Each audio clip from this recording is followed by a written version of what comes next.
Hello, everybody. Good afternoon, and welcome to the Seedstars Harare 2020 competition. We are all very excited to be having you today and very glad that you have taken the time to watch us today. My name is Lorraine Davis, and I am the Community and Events Manager at Seedstars for Sub-Saharan Africa. And so today we will be getting to hear pitches from 8 of the most promising startups that we have identified in Harare for 2020. So I hope you are all excited and ready to be with us today. Please remember to tweet, Facebook, and share all over your social media with the hashtag SSW Harare20 and share with us who your favorite startups are.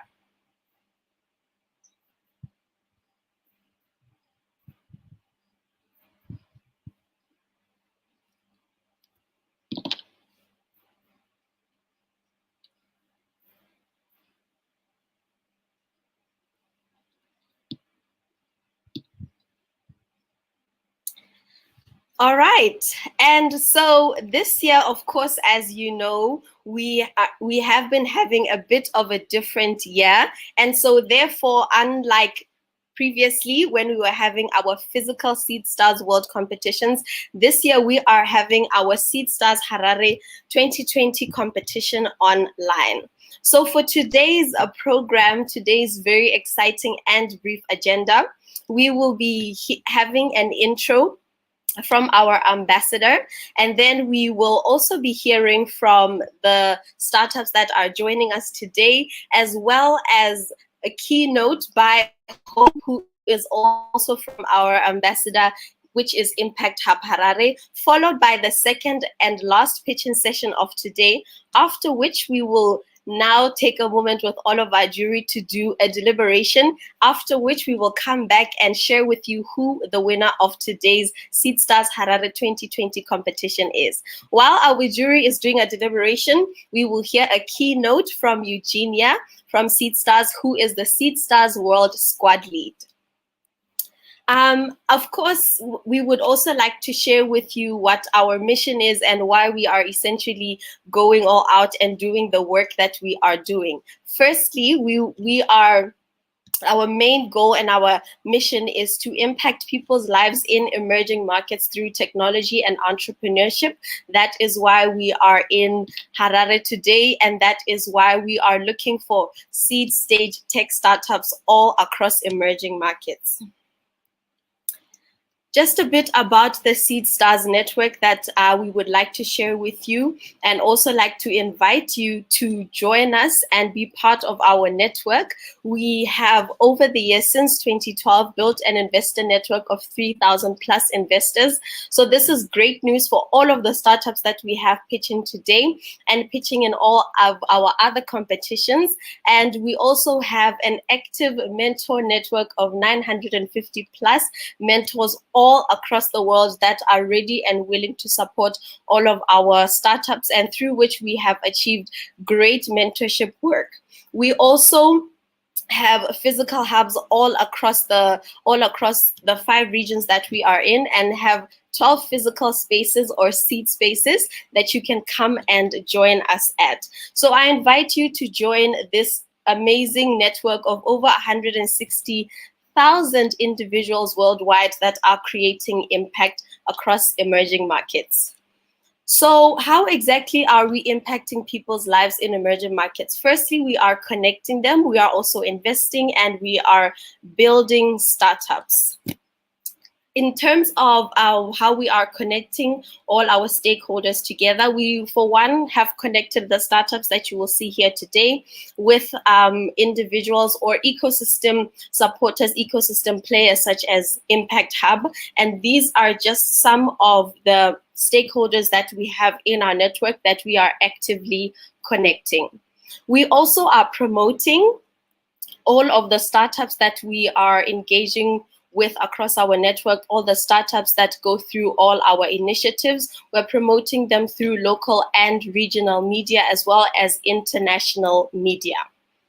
We also, of course, at the heart of what we do, we are investors, and we are investing actively in startups that you see highlighted here. We do not do this investing alone. We also have a number of other investors that I have highlighted to you in our network, with which we are actively investing in startups all across the world. And today, of course, we are brought here to find out who will be the winner of our Seedstars Harare 2020 competition.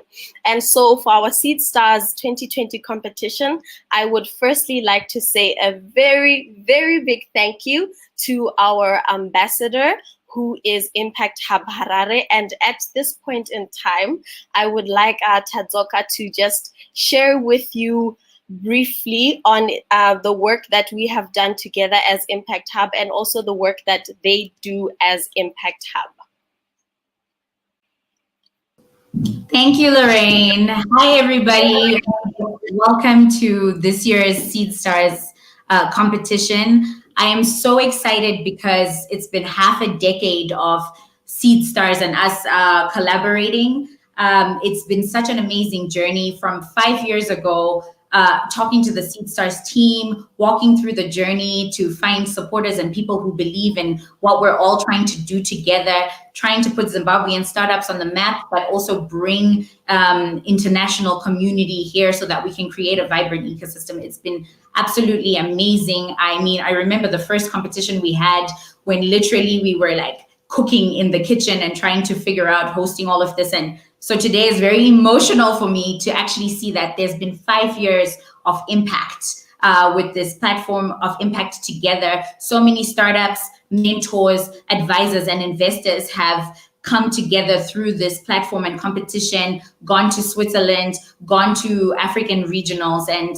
you know, it's really emotional for me because it shows that the work that we are doing means something. So I'm so grateful to the Seedstars team, to the Impact Hub team for all the work that we've put in together and everyone who's been part of the journey.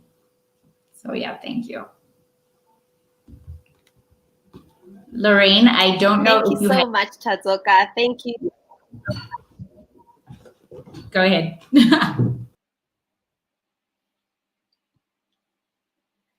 Thank you, Tadzoka, for sharing with us how the journey has been on your side. We are also very happy to, of course, have you as our partners that have supported us unrelentlessly over the past years in Harare for our Seedstars World competition. And moving on to who else we would like to give an appreciation to. We have our regional partner, SAIS, which is the Southern African Innovation Support. And through them, we are scaling enterprises across Southern Africa. And so Zimbabwe, of course, is one of them. And together we will be looking to identify startups that we can invest in for the second cohort of startups that we will be, that SAIS particularly will be looking to support across Southern Africa. And very exciting for us, one we are so happy about, is that we have also our partners at Utande, who are our prize partners today. More details to follow on that by the end, just before we announce who our winner is. But Utande will be giving to the winner of today a cash prize. And so a huge thank you to Utande for supporting our Seedstars World 2020 competition. Today's mission: identify the most investable, the most deserving of the startups that we have today. And this interesting role will be done by myself, as well as these amazing men and women that will be joining us today in order to select the winner of today. So I would like to say a very big thank you to Miss Ethel. I would like to also say thank you to Joseph. Say thank you so much to Vusu, as well as Irene. You are champs, and I know that our role today will be a bit of a tricky and interesting one, but thank you so much for coming on board and supporting us. With that being said, these are the startups that we will be having today. We have 8 startups that are pitching for the opportunity to be the winner of the Seedstars Harare 2020 competition. All I will say is a very big congratulations to you all to making it thus far, because we received over 60 applications for our Seedstars World Harare 2020 competition, and these are the gentlemen and women that have stood out to us and will be competing today for the opportunity to be the winner of the Harare 2020 competition. What they are competing for? What you are competing for, firstly, is 1 month access to our investment readiness program. This will be happening with all of the winners that we have identified from across sub-Saharan Africa rather. So 26 startups will be joining us for our online investment readiness training program. And this program is essentially geared towards helping startups fundraise well and be able to create a fundraising strategy that is best suited for them. Also, our winner today will get regional media visibility as well as the opportunity to be part of our growth program, and of course compete at our Africa regional stage, where they will then get the opportunity to join us at our grand finale happening in 2021, where one deserving startup from one of our 5 regions will be given a $500,000 investment ticket. So this is what our startups are competing for today. Very exciting for everybody, and all I'm gonna say is good luck to all of our startups, and the show is on. Our startups will be pitching for 3 minutes with a 5-minute Q&A session with our jury, after which when the timer goes off rather, they will hear simply from our team on the ground to let them know that your 3 minutes is up, and then we proceed now to the Q&A, and then it's on to the next one. Good luck, everybody, and let it be a great one. Thank you.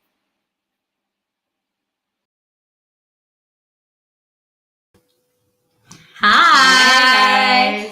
I just wanted to introduce everybody to my partner in crime, Oxy, who will be helping to host. You can say something before we go into it. I'm not going to say anything because I think we should get the show started. Sure. So without further ado, let me introduce you guys to the first startup of today, Farm Hard. You guys have heard about Farm Hard. They're actually members of Impact of Harare. We're so proud of these guys. They're an agricultural-based tool for farmers, investors, and distributors, and they're bringing required entities in one place. So bringing the market to the farmers. So Ryan, if you are ready, we're excited for you. Ryan and Munya, we're excited for you guys, and we can't wait to see what you bring. All right, you may start pitching as soon as you are ready. Yeah. A normal Zimbabwean day entails a plate of salad on the table each day. But where are we going, and what are we doing as a country when only 4 out of 10 people are going to bed without having eaten daily? Getting produce from farm A to market A all depends on access that many farmers are not available to get. This means the access to be able to transport your produce at the right time where you can get a demand, and also the ability to be able to access your produce before it goes bad. A single smallholder farmer produces 25 tons annually. Now, they do this by carrying in 10-ton trucks, which contribute to 45.4 kilograms of carbon footprint per annum. Now, extrapolating this to 7.1 million smallholder farmers in Zimbabwe, we get to 800,000 metric tons of carbon footprint being contributed annually, and a 30% post-harvest loss. In Zimbabwe, there are only 12 distant, informal, unhygienic physical markets servicing over 80% of farmers annually.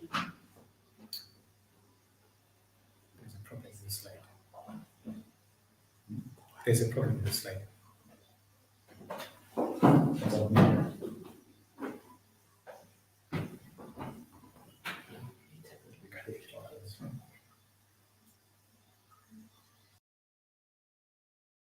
All right. Thank you, Farm Hut. And now we are going to take it over to the judges for questions. So support, if you can get us please to the judges so they can ask their questions on the pitch. Thank you, Farm Hut.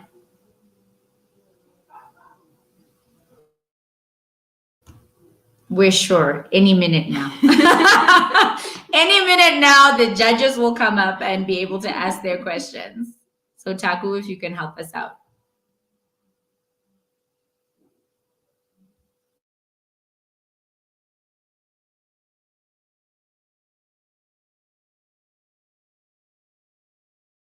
Okay, while we wait for him to do that, do you have any comments regarding Farm Hut's pitch or anything to say? I don't know. I feel like they hadn't quite finished their pitch, so I don't know what happened there. Okay. Why do you feel that way? Because I've heard it before, and okay. I feel like they didn't get to go into the attraction, the number of farmers they've affected, and yeah, their finances and things like that. Okay. Yeah. So hopefully the judges will come out with the questions that they need to ask so that we know all the other details. I will say one thing. I think it's very difficult sometimes to stand up and pitch in front of people, and sometimes things don't come out exactly the way that you think. So, you know, we're proud of them and everyone who's here to pitch today, just by the fact that, you know, they completed their application and they showed up and they're ready to pitch their business. So well done. The fact that you are here is absolutely wonderful. No, definitely amazing. Support, are we able to get the judges and Ryan back on?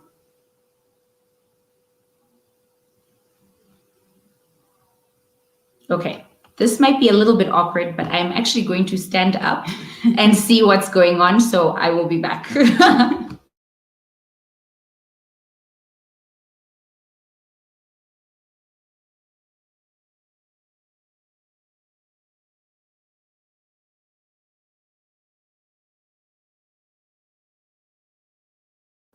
Tadzoka, which is literally my name, means we are back. So I'm back. We just found out that Farm Hut, there was a glitch somewhere, so they are restarting their pitch. So if you could please just bear with Farm Hut. They will be back on now starting their pitch. So support, if you can put Farm Hut up ASAP, because we also have to make sure that everyone else gets as much time to pitch. But Farm Hut is coming back with their pitch. All right.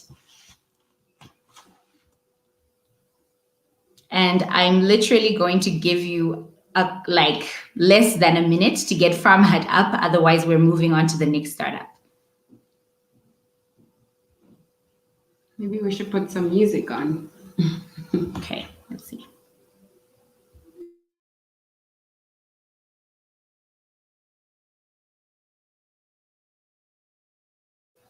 Again, I'm going to check. I'll be back.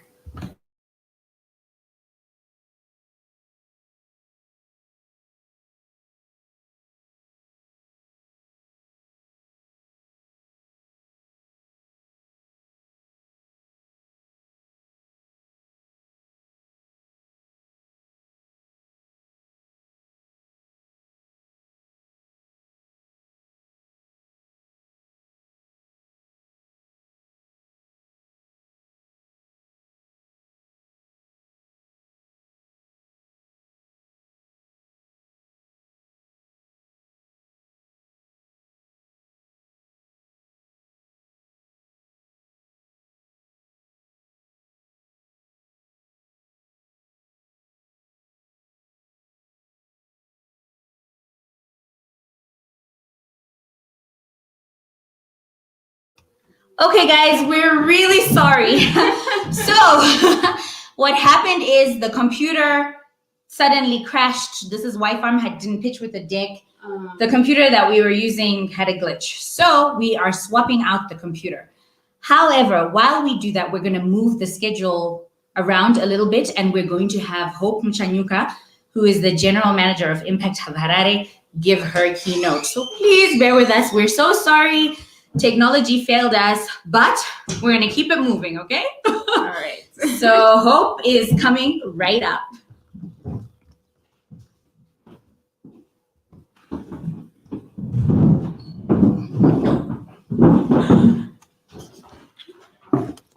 Okay. Hello, everyone. Hello, Zimbabwe. Hello, whoever's watching from across the world. My name is Hope Muchanyuka, and I am the manager at Impact Hub Harare. And today we're so excited to be hosting Seedstars. As Tazuka mentioned earlier, it's been 5 years since we've been doing this program, and it's also 5 years of celebrating the impact that we've been doing here at Impact Hub.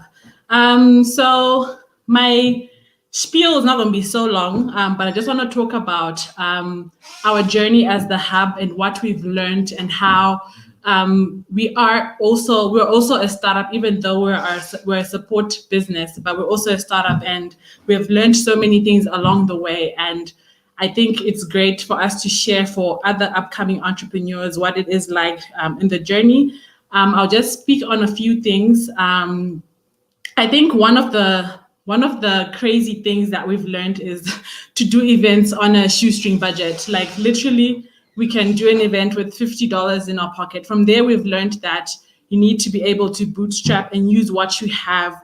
Sometimes we get so caught up in not looking at what we don't have, when we can use what we have to do stuff and have an impact in our community.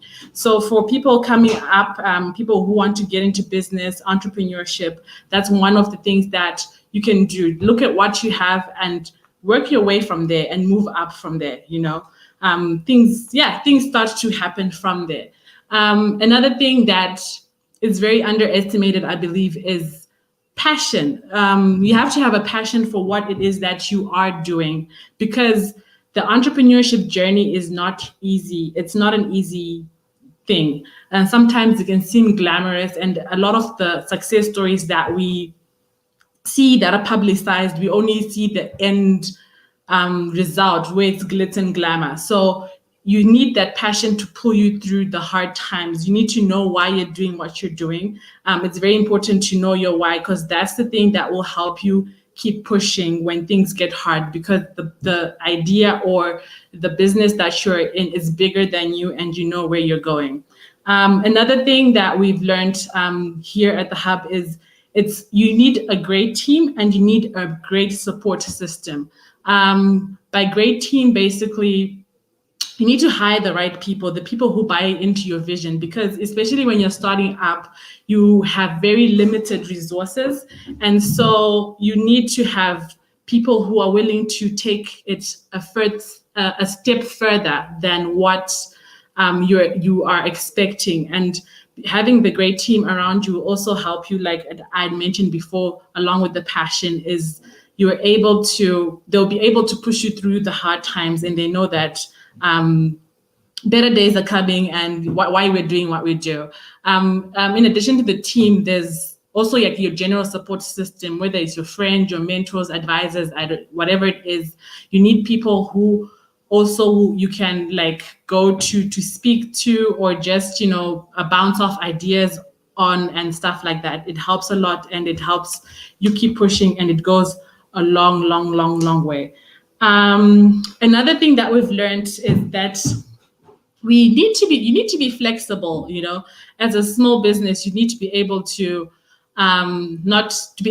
change course sometimes, because not everything, most things actually don't pan up as you want them to, and you need to be willing to be open-minded to learn, and just change course and do what's needed in the moment, but at the same time sticking to what it is that you believe in and what your business is about. And then lastly, one big thing that we've learned as well is sometimes it's better to pay for stuff, for like services and stuff like that, because you might get free things, but sometimes in the end it might be more expensive because of what the outcome will be from that. So it's a good thing to, even when you don't have funds for a very key thing, it's good to look for it and invest in that item, because in the long run it will affect what your business is about and stuff like that. And so looking over the last 5 years, the course of what it's been over the 5 years, our ecosystem is still very young, but it has been growing, and we've been seeing amazing ideas coming out of Zimbabwe. We've been seeing people working on crazy things, and it's very, very inspiring to see that people are doing something in our environment that we are in currently. And for the ecosystem to thrive, everyone has a part to play, definitely. Everyone has a part to play. And, I want to encourage everyone, general public, wherever you are, the person that you are, to be able to support the ecosystem in the way that you can. There's the obvious support of buying services or buying the product that someone is producing, but sometimes support doesn't necessarily mean buying. It could mean you're referring a friend, or it could mean giving feedback, whether it's constructive criticism, or if you liked a product or a service, is to give back to that community.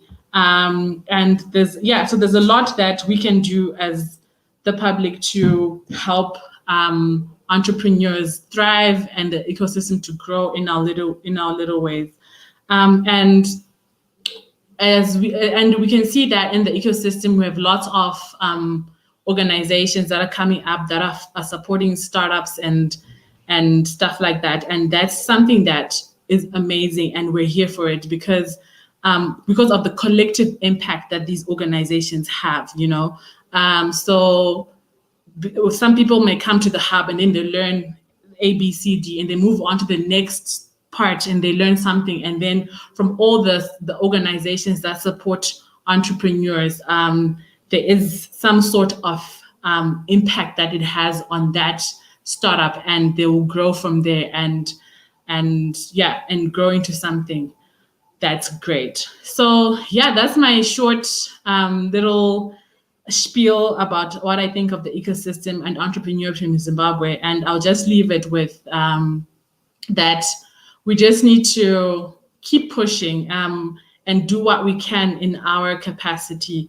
because no one else is going to come and fish us out from whatever it is. So whatever you can do it.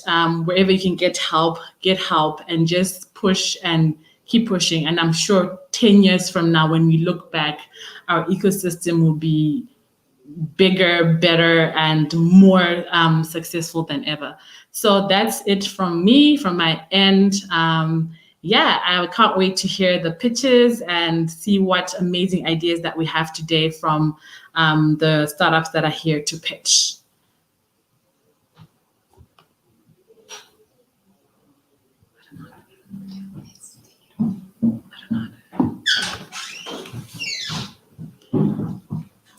Okay, cool. So I'm out.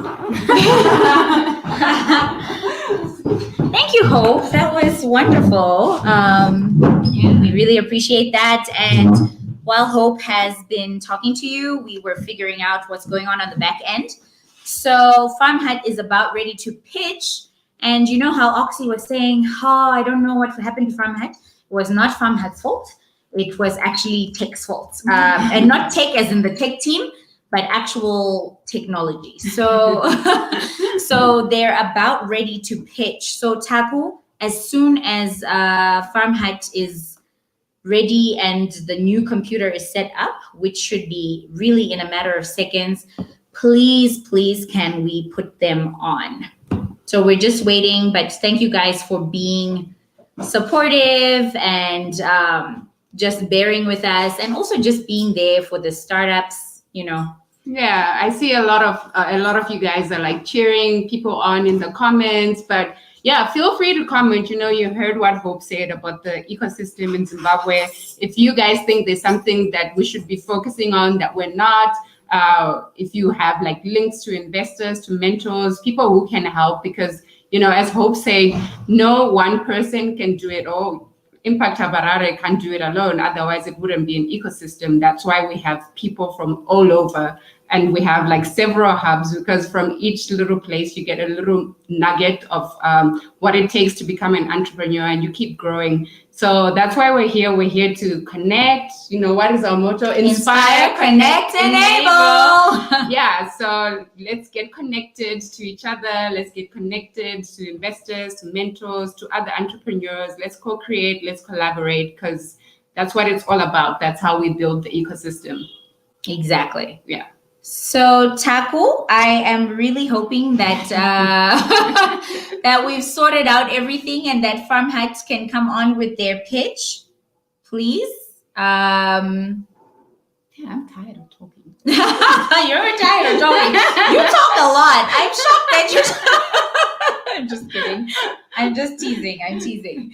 No, because it's really about the startups. So yeah, let's just, sorry, bear with us. I see them coming on screen now. So thank you guys for your patience. And Farm Hut is about to go on with their pitch. All right.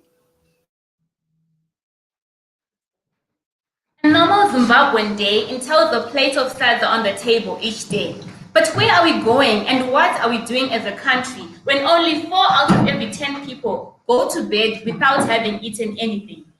Getting food from market A to farm A or from farm A to market A is a problem. And this mainly depends on access. Access that most farmers in Zimbabwe do not have. Access to get transportation to the farm, access to get transportation to the markets, as well as being able to sell that produce before it goes bad.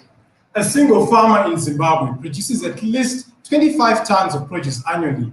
Now, they carry this in 10-ton trucks, which contribute to 45.4 kilograms of carbon footprint each and every year. Now, extrapolating that to 7.1 million smallholder farmers in Zimbabwe, we have over 800,000 metric tons each and every year. In Zimbabwe, there are only 12 distant, informal, unhygienic physical markets that are servicing over 80% of farmers annually. The solution, Farm Farm Hut, Hut, a machine learning enabled matchmaking platform that links farmers directly to ready and paying buyers. Now, we provide them with access to information that is not readily available on the local market. We provide them with access to information on logistics, pricing, and general availability of produce. This is increasing the predictability of markets as well as logistics and pricing for farm produce. Our solution is multi-tier and it is accessible on a mobile phone through an Android device, iOS device, automated SMS, and all social media and digital platforms. This makes it the first platform in the SADC region amongst our competitors to be fully accessible both online and offline. Using our geomapping strata system that we've used in our logistics system, we've managed to reduce this carbon footprint by over 55%. The solution, Farm Hut, is also helping to make sure that farmers are able to reduce post-harvest food losses by 30%. We are post-harvest. Farmers pay $10 a month, and through our partnership with the Ministry of Agriculture, Food and Labor Organization, and Farmers Union, we project high-scale margins. We intend to replicate this model. By 2024, we are going to have 1.4 million farmers servicing 4.1 million customers across the 7 cities of the SADC region. This is no longer just a dream. With over 180,000 tons of produce having moved to date and over 5,725 farmers already on the platform, where we have a team that is 15 years of sales, business management, computer science combined, and we are ready to do the necessary work to make this dream alive. Thank you.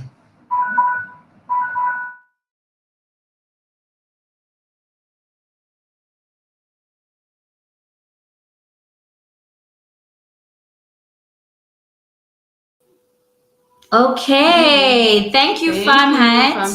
Farm Hut. Wonderful. Now we are going to turn it over to the judges so that they can ask their questions. Thanks. Thank you. Well, thank you for your presentation, Farm Hut.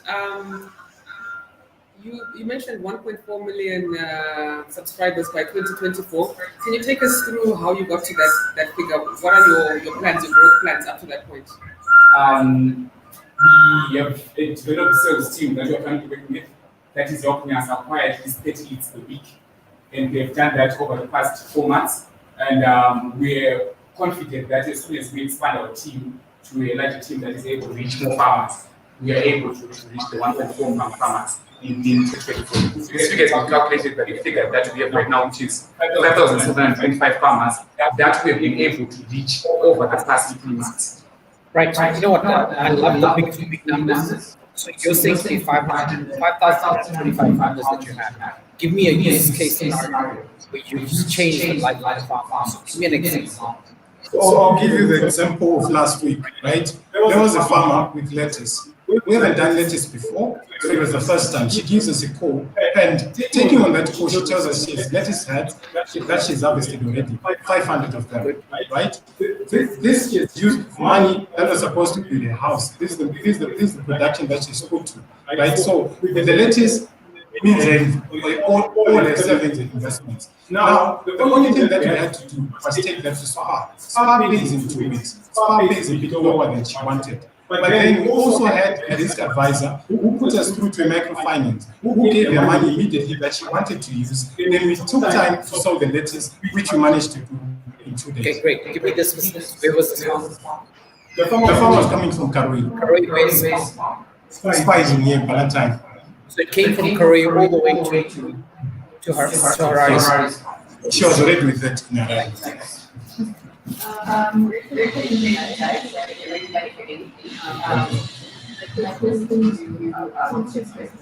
One is what current challenges are you currently having as a startup, and what are the problems and how you are trying to address them. And then the second question is around your profit. If you just give us some light on what's happening, though you're operating with your companies. I'll ask the first part. Right now, what we have is a big jump that we experience, right? So we're scaling too fast than we can hold. So this means for us that we need to expand faster with how much people are taking on our products on the market. And right now, given the funds that we have, we cannot sustain that at the current moment. Although, given the current predictions that we have in terms of the revenue going in, and also the other partners that are starting to come in that are lowering our customer acquisition costs, we better see this stabilizing in 6 months. Our revenue model is 3-tier based. Our money comes in from number 1, commissions, that is discounted invoices, as Ryan mentioned. Number 2, our farmers subscribe to our platform. And then finally, we have agricultural stakeholders who are putting up adverts through us on our platform. So this is how our revenue model is structured.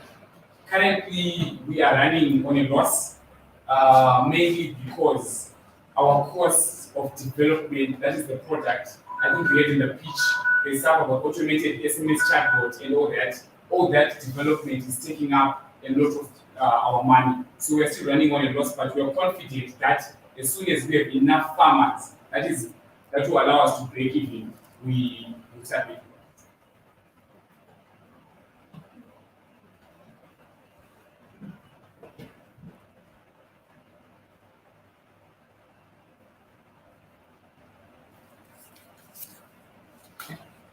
Is that the 5 minutes up?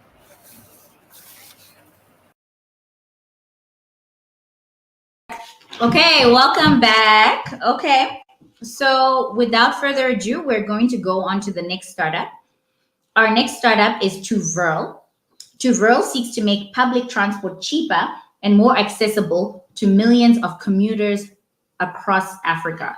Hope Ndlovu, you're up. All the best.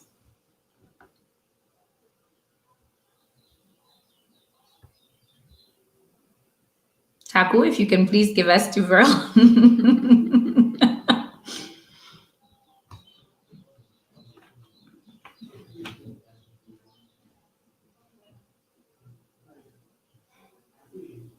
Okay, I have no idea what is happening in the back end there, but we are hoping that in the next few seconds, Tuvrl will be up to pitch. Let's see some of the comments here. While we wait. Nolene says, go team future allies. We have to wait to hear their pitch. They haven't pitched yet. Nolene again. Keep going. Happy to see you here, Ryan. Let's forget. Sharika. Tabnaka Mazonde says, I think, yes, there was a glitch, but we fixed it. Now we have another glitch, which we're fixing. Which we're sorting out. Let's learn to inspire, not to discourage. Yes, I agree. And then someone says, I love the honesty on losses. That openness helps a lot. Well, thank you. Thank you for bearing with us, Thank you for bearing with us. If you guys will excuse me again, can I go and check? Will you let me? Oh, no. Okay. I don't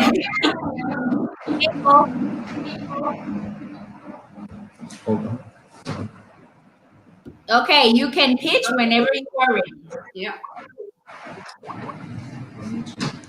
Hi, my name is Hope Taron Lovo. I'm the co-founder and CEO of To Go. Before studying electrical engineering at Harvard University, my public high school in Bulawayo, I was late to school almost every day as a result of an unreliable public transport system. Inefficient public transport is a hassle that millions of ordinary Africans living in cities and rural areas experience every day. This is because public transportation in African countries is an industry that is run by millions of small to medium enterprises whose buses and minibuses operate without any schedules or timetables. We came up with a solution to this problem. Tuvol is a public transportation app that seeks to make public transportation cheaper and more accessible to commuters by helping public transport operators optimize their routes, increase revenue, optimize their routes, reduce operational costs, and increase revenue. We have two mobile apps. A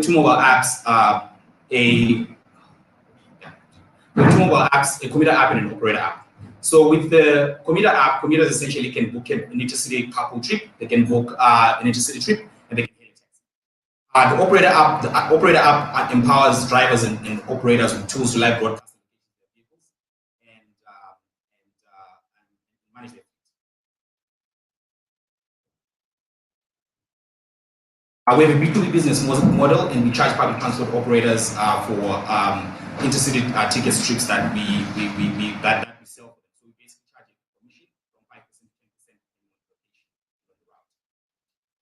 Our competition includes companies like Uber and Via. They're primarily in the taxi space, and we are actually targeting public transportation, which makes us fundamentally different because we are solving the problem for the ordinary African who travels frequently. We're a vibrant team of engineers with over 30 years of experience among us. My co-founder also studied at Harvard University and is currently pursuing a PhD at Dartmouth University. We have a list of mentors and advisors that are bringing a wealth of experience from people at the World Bank and some CEOs of top startups like TransitScreen. We essentially launched our application in August, and for the fourth quarter, we're targeting to raise a pre-seed round of about $30,000 that will help us acquire 300 operators and 10,000 commuters. So we essentially want to raise money for our company, but we hope that will help our company scale and continue. Public transportation is a hassle that millions of Africans experience every day. This is a big problem, and we hope that we at Tuvol can make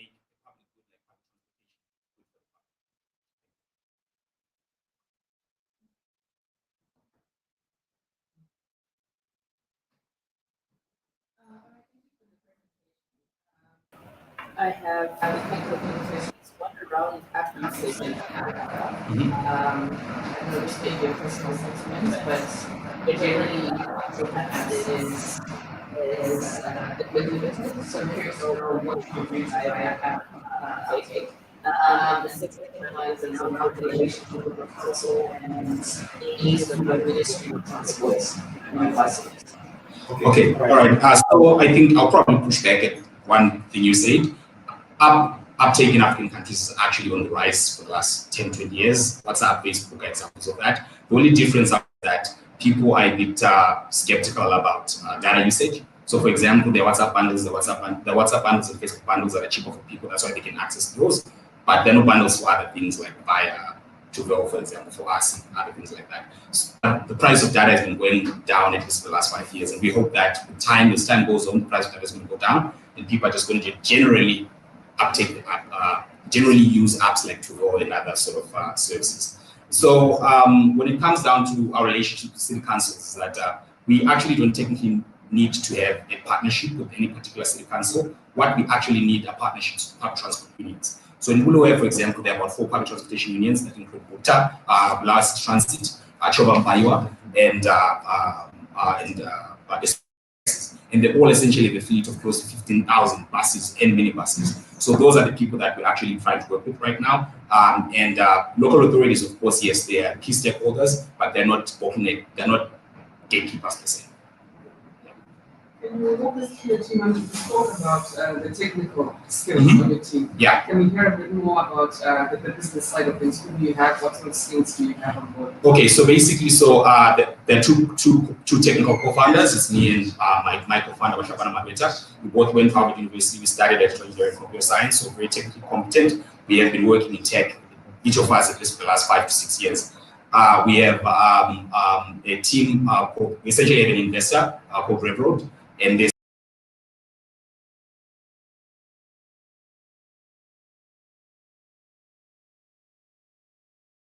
figure out our marketing material, and they essentially are the ones that are bringing in, and they have a system on board, and they're bringing in all that sort of work of experience that is helping us to scale our company. Okay, what are the payment options that clients have when they're using this? Yeah, so right now there's EcoCash and e-payments, which is basically you pay with your bank account, and then the things that actually on e-payments is CAPS. No, don't go through that list. Okay, good. I think that's great. Yeah. Are you live? We are live right now. You can go on Google Play Store and download the application right now.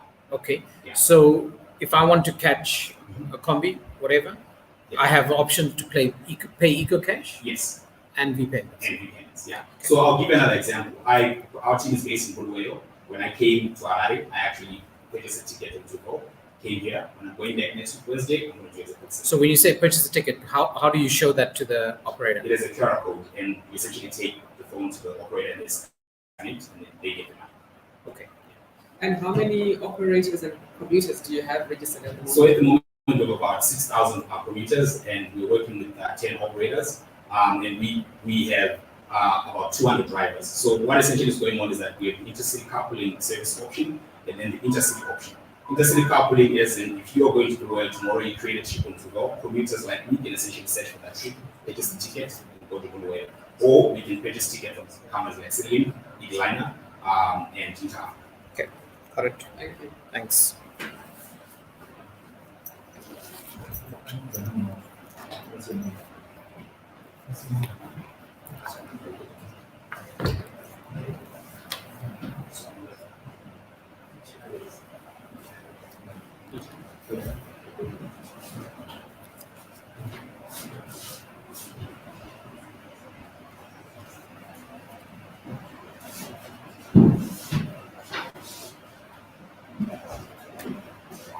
Good afternoon.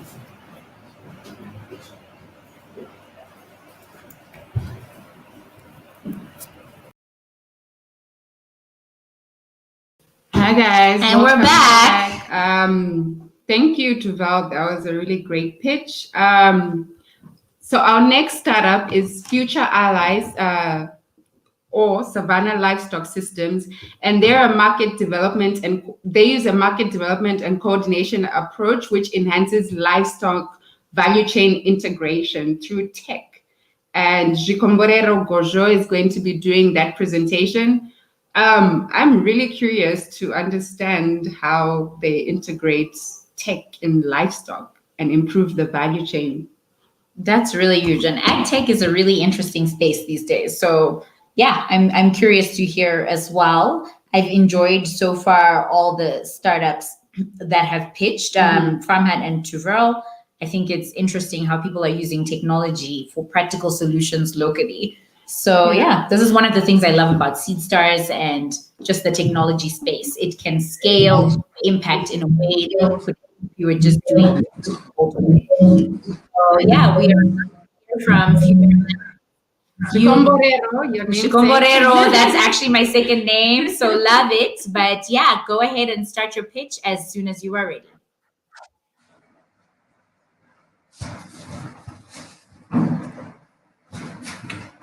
So I'm going to start shortly. Okay.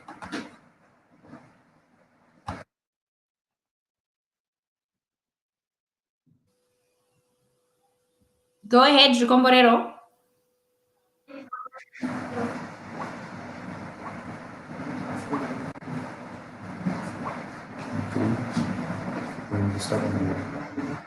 Okay, when I'm ready. Good afternoon. I'm Team Future Allies. And we are representing Savannah Livestock Systems. Now, this is the future of the livestock sector in Zimbabwe. And here is why. Consider these statistics. Over 70% of households in Zimbabwe own livestock. And we are talking about the number in the range of 9.1 million. The actual challenge that they have right now is actually access to markets.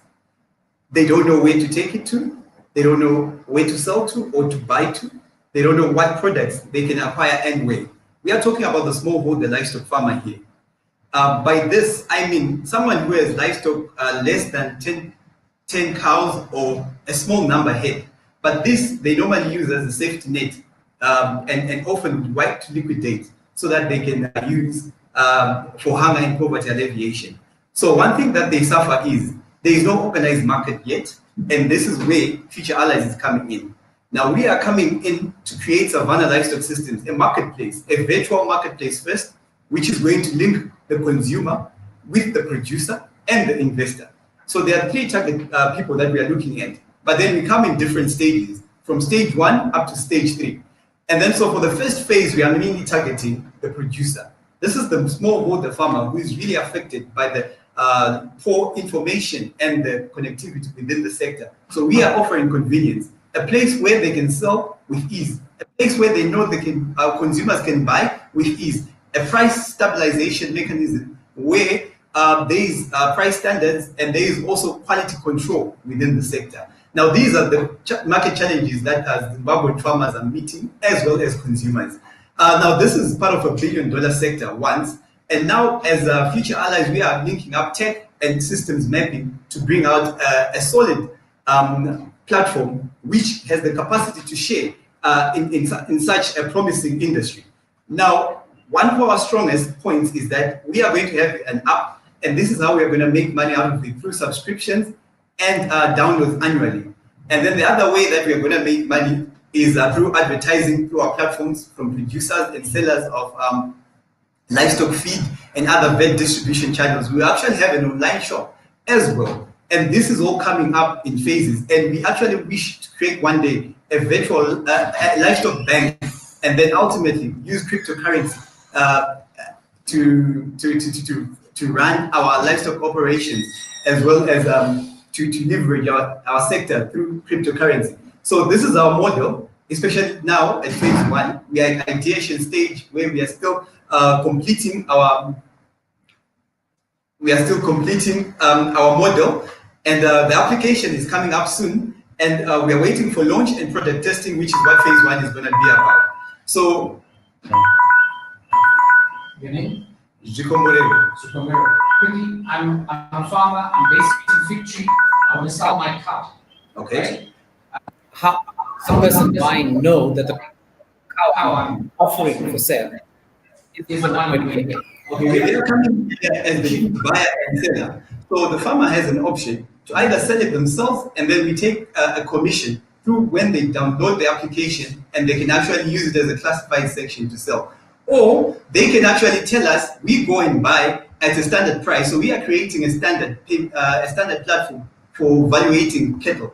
So where there is gold standard, platinum, and actually getting up to diamond. So now this is in regard to the quality of livestock that we actually be able to go there with our small business units throughout the 10 provinces of Zimbabwe. So a farmer will be able to have someone come and assess, and this is actually how we are going to create an e-handbook and a way in which we are going to a way in which we are going to create an anti-theft system. So when the farmer comes on our platform, they tell us the livestock that they want to sell, and then we have someone come and visit their farm. We have a grading system that we are going to create on our platform. And then so when our representatives who are on the ground are there to assess, then that's also a way which is going to build up. Other judges will have some questions. I'll give you speak the next time. Okay. Just following on from where you were, let's say now you have thousands of transactions happening on your platform. What sort of team do you have? Can they go to all those thousands of different places to assess those that livestock outcomes?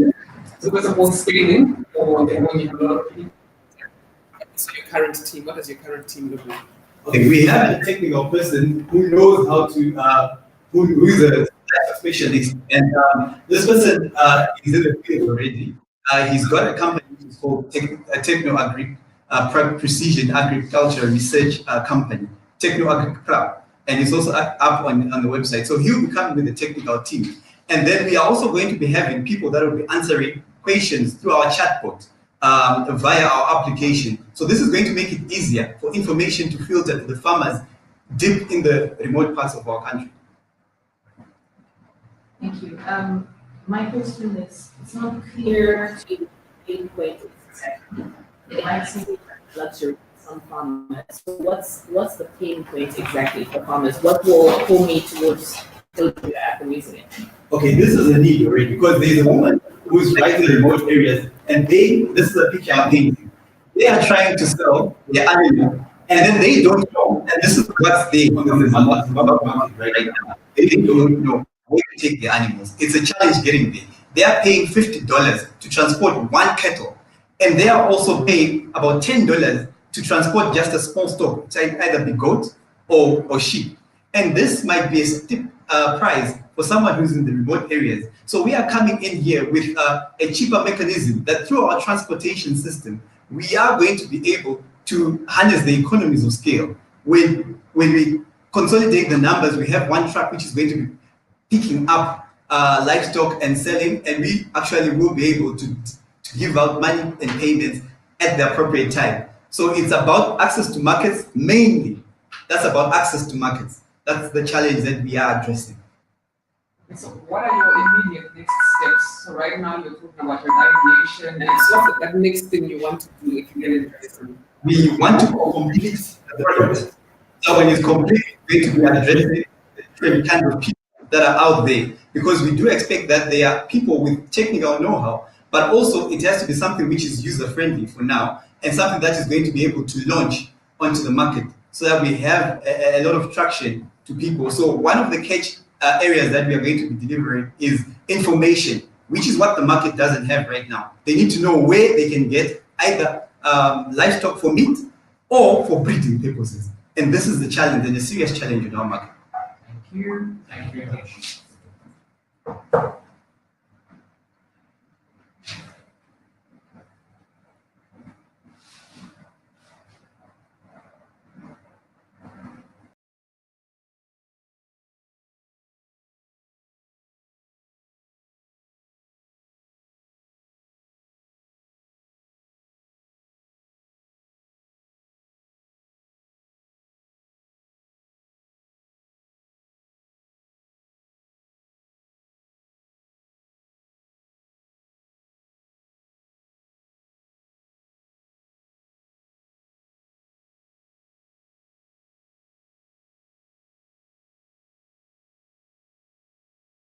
Okay, well done, well done. And we are moving on to the next pitch.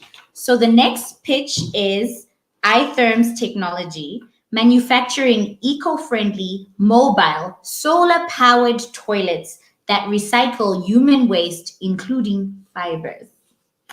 Dumile, Ivene, are you there? So Dumile is actually joining us remotely, which is the beauty of like doing this virtually. So we're excited to listen to your pitch, Dumile. Yeah. Hello. Whenever you're ready. Hi, we're happy to have you here. How are you? Hey, we see you. Welcome. So you can go ahead and start your pitch as soon as you are ready. Hello. Okay? Hi, Jamila, can you hear us? Uh-oh, are we having technology issues? Dumile, can you hear us? Yeah, I'm not sure Dumile can hear us. These may be data woes. Dumile is joining us remotely. So, okay, and it looks like his connection is dicey. You know what? I'm gonna give it 10 seconds, 15? 10 to 15 seconds. If we can't get Dumile on now, let us bring him back after the next pitch, okay? Yeah. So, Taku, I'm assuming we can't bring Dumile right now. Let's push him to the next pitch. And Oxy, do you want to go ahead and introduce the next pitcher? Yeah, so the next startup that we have is called Orleans Waste Management Services, and they're a waste management company that leverages technology to achieve sustainable environmental care. And the person pitching is Odilo Lindsay. And so we're going to do this one a little bit differently. They're going to get 4 minutes because they have like a hearing impairment, and we will be texting them the questions from the judges so that they're able to answer them for you guys. So Odilo, if you are ready, we're ready to listen to your pitch. All right. And Odilo is calling in as well, right? No, Odilo is here. Okay, awesome. So support. Today we need a lot of support. Our support needs a support. Yeah. I am wondering what is going on back there. Are you guys okay back there? Let's see. Yep, it is a virtual pitch. I just got a message. The pitch is virtual. Okay. Okay, so, okay, you are okay. Support says, yes, we are okay. Wonderful. So if you guys are okay, could you please bring up the next pitch? Thank you. Love you. And you guys, we're getting some feedback over there. So please, could you...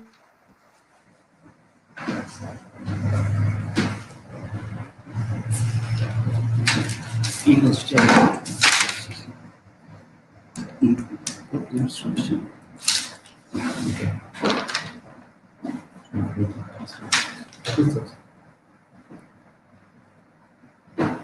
Hello everyone, my name is Odilo Lindsay. I'm owner of an award-winning waste management company called Orleans Waste Management Company. Called Orleans Waste Management Services. Our mission is to be a top 10 waste management company by 2025. And we are on a mission to help end poverty through sustainable waste management project. Through sustainable waste management practices and utilizing technologies, latest technology. Our area scope is township waste management, focusing on self-delivery. The problem which we are solving is very personal to me because I have lost 3 people in a sick week due to my cholera, something which can be avoided. So we want to put communal opinion strategic point all over a static point, which can combine waste and segregate waste at such point.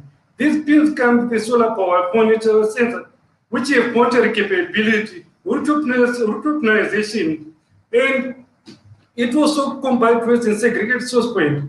Our revenue stream is subscription freemium. We are also going to offer carbon footprint, carbon points for to cooperate. We are also going to offer ad space on our bins. Also, we are going to sell recyclables. So our target market is institutions, churches, corporates, and households. There are 10,000 houses in Budirio. When we intend to target say 1,500 of those houses, which translates 5% food marketing. And our strength is that we have got first mover advantage. And it's a fairly new concept in Africa. There's an opportunity to expand it, scale it to neighboring countries. the business model hinges upon it accelerates sustainable waste management, so innovative solution through sustainable waste management practices. We were born in 2016. In 2020, we have considered the smart pin and constellated for Seedstars, which is the pinnacle. And our team consists of me and there's Gladman Chikwari, who is our Chief Information Officer, and Nigel Mube, who is our Chief Routing Officer. And also, we are asking $1 million in funding, of which 40% will go towards the purchase of sensors. The other 30% will go towards software development, and 20% will go towards 20% will go towards 20% will go towards smart bins, and 10% will go towards branding. Thank you. Great. Have you made anything yet? I mean, sorry, I have a hearing problem. Have you made anything yet? So I think he's texting. He's texting, so we can speak at the text. Yeah. I'm gonna go in quick, so let me say we are putting smart people. So, but what is lacking are sensors. We have tried to procure them to Alibaba, but the process is taking too long. Thank you. Prototype of the sensors, therefore this box. So who will maintain your bins? Empty them, clean them, and all the rest of that?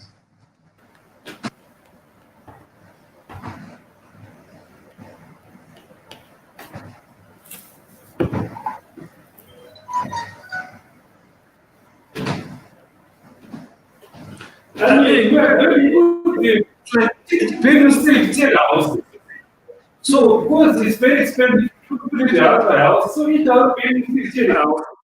But each house you need to be mounted within a secure houses. My question is around what do you think the cost of production will be? Okay, so I will get back to your answer when I answer your question. So, I mean, I haven't finished. There's some things which I want to say. Okay. Okay. Yeah, it's like maintaining. There's going to be a way organization. So it's like when you have a convenience is full, it will say automatically say the message to your website, which will automatically say the people to go and get the bin and do the cleaning at the same time. So the bin will not have our flow. Yeah, so my question was around cost of production and pricing. Like, will households be able to afford it?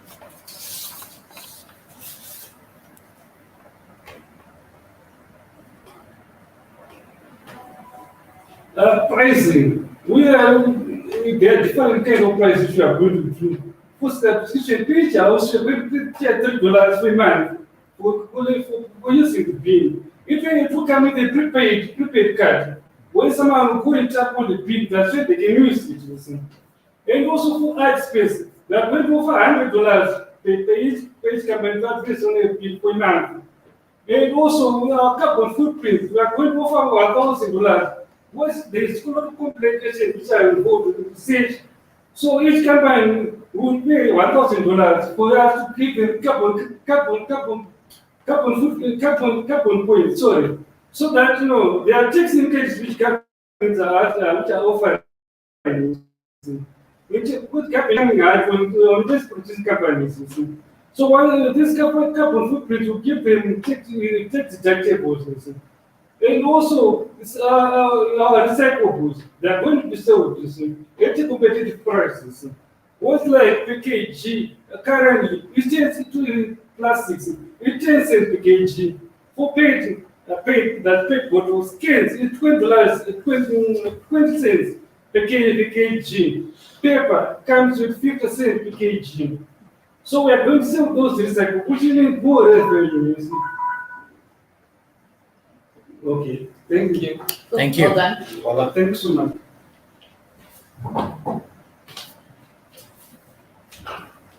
Thank you. That That was wonderful. Thank you so much. Okay, so are we here? So is items technology ready? Support? They're ready. They're ready. Okay, so let's try to bring them back on virtually. Again, they manufacture eco-friendly mobile solar-powered toilets. So that is very interesting and is a crucial product to have in our current times. In life. What a toilet never, like, it's always been crucial. But yes, Dumile, I'm solar powered. Solar powered. Okay, yes. all right. Dumile, can you hear us? I don't know if you can. Dumile? Ooh. So, okay, Dumile, if you cannot hear us, okay, if you can hear us, please unmute your mic and speak because you are currently muted. If you cannot hear us, I think we need to, for sure, move on to the next one, and we can keep trying Dumile after each one until we get it right. I'm sure one of these moments of trial, we'll get it right? Yeah. Okay, we've lost Dumile again, so that's okay. That's okay. Next, we are going to move on to Phenomenon Technologies, home of Sciencey, a portable science lab on your phone for science students across Africa. And the pitch is going to be by Nkosana Masulu. Okay? And he's also joining virtually from Blueyo. So Nkosana, are you on? And support, do you have Nkosana? Perfect. It's so Yes, nice I'm when they on. have Nkosana, so nice to see you. Okay, you may start your pitch as soon as you are ready, okay? Okay, thank you. Hi, my name is Nkosana Masuga. I'm the co-founder and CEO at Phenomenon Technologies. 4 years ago, I was deployed to a rural school after graduating from science learning at Hillside Teachers College. The challenge I faced were unmotivated and uninspired students because of a lab that had no resources and science models. Thousands of these schools face this challenge across Africa, especially in rural schools. The problem which we are trying to solve now is that 67% of the students decide to then drop out science subjects and not sit for their exams, making it very difficult for students to attain a STEM learning career. So why does this matter? According to research, we need 1 million scientists in Africa if we are to develop homegrown solutions. And youth within the continent will need skills in STEM for us to support the level of growth, because in Africa we have currently 198 researchers and scientists per million compared to the global average of 1,150. Right, so the solution is science. Science is a portable augmented reality lab which can project 3D science models through a smartphone anytime, anywhere, increasing learning gains by up to 60%. This means that science provides the ease of access to the resources found in a state-of-the-art science lab worth $200,000 at just under $50 per year. The market, we have 50 million students who are studying across Africa, and 5 million of those students are studying pure sciences and have access to smartphones. Currently, the traction which we have, we become the first Zimbabwean startup to be accelerated by Google. And in February, the Ministry of Education in Zimbabwe adapted our solutions. In March, we've beta tested our solution with over 1,000 students. And just in June, we launched our platform on the Android system. So between July and October, these are our numbers. We've raised 7,500 through an equity crowdfund. We have nearly 2,000 total downloads, 500 monthly active users, and 1 million seconds app engagement time on our platform. We're growing at a rate of over 30% week on week, and we've made $400 in committed sales. Our business model is simply we have monthly, termly, and annual subscriptions, while we license our platform to science labs across schools and have partnerships to extend our product reach.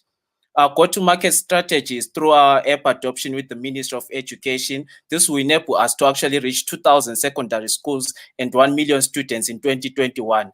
We've just this week, we've partnered with Mel Science, which is the biggest science kit provider, to integrate science STEM clubs into African schools. This expands our value proposition and allows us to scale through Southern and Western African markets.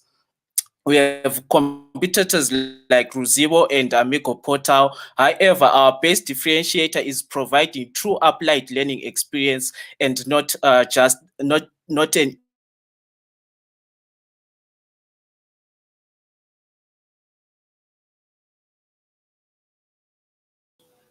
Time. Nkosana, I think your time is up. That's why you were muted. Nkosana. He's like, Time. I don't care. I'm gonna keep going. The judges are gonna ask you questions now. Time for All right, I have a question. What key intellectual property do you have in place, if any?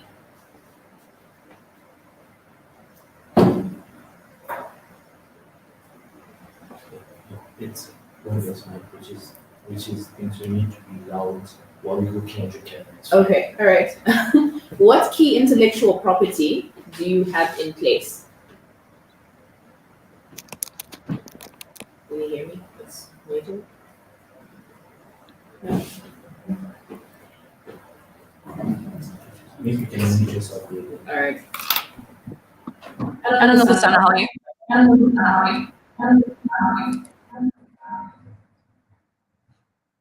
I can't hear. My question is around intellectual property. Hello? What intellectual property do you have in place, if any?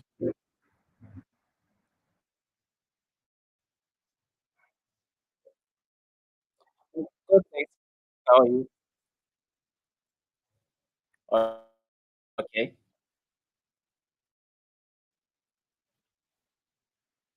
So in terms of our product, what we're doing is we've developed our own algorithm, and we're actually filing our own patents for this year. We've started the process, however, they haven't yet been approved.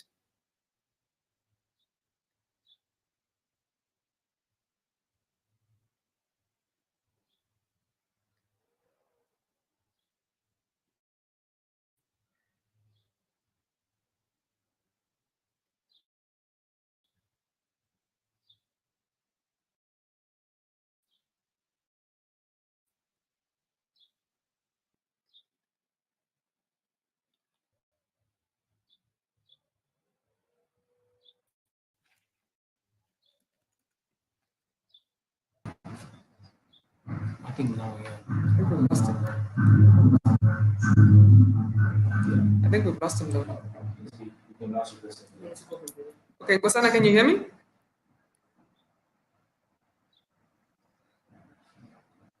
Hello? Kosana? Hello? Yes. Okay, so is the demographic, the kind of child who goes to a school that doesn't Hello? have a science lab, doesn't I have a can hear science you. lab that has equipment, that child probably also doesn't have access to a smartphone to enable them to then download and use your app. How do you plan to get around that?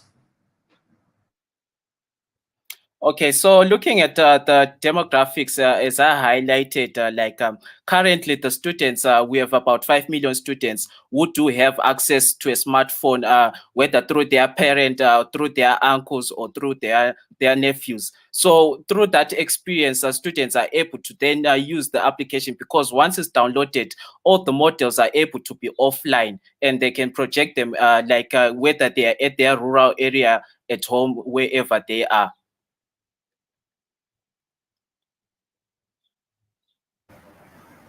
Great. Mine is a very specific question. You speak about an algorithm. Can you explain what that actually does? And please be as specific as you can.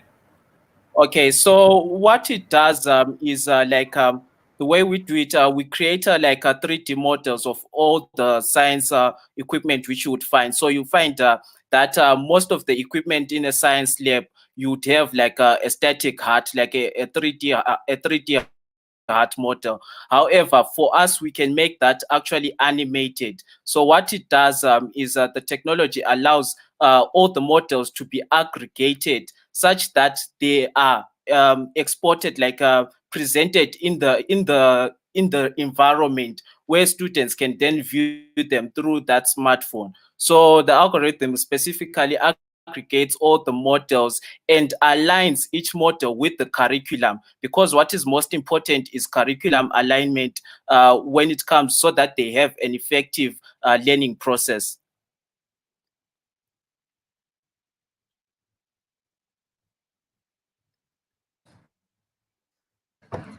You speak about curriculum. So is this aligned with ZIMSEC only, or this is something that can be applied with Cambridge and other international exam bodies?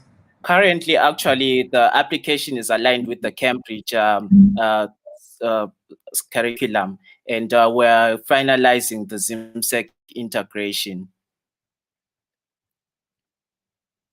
So you find that some of the students who are actually already using the application are out of Zimbabwe, because the curriculum is broad.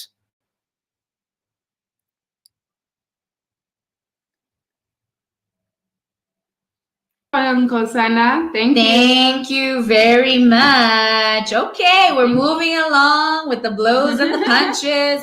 And we see Dumile is back, and we are praying that Dumile can hear us. Dumile, can you hear us, and are you able to pitch? Dumile. Okay, I hear something. Yeah, can you hear me? Yay, we hear you. Can you hear me? Can you hear me? Can you hear me? Yeah, we see you too. But listen, Dumile, if it starts to go glitchy and your connection is bad, Hello? you can turn off your video and we'll just listen to your voice, okay? If your connection is too weak to carry your face, we are okay to hear your voice, okay? So you may pitch as soon as you are ready. Okay, no problem.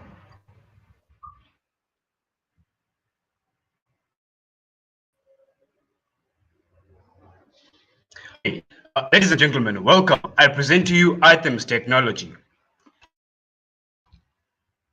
Fasten your seatbelts as we step through innovative technology. Who are we? Actually manufacturing, assembling, and installing a new eco-friendly toilet system that yields fertilizer, methane gas, and animal. Also includes. What are the problems?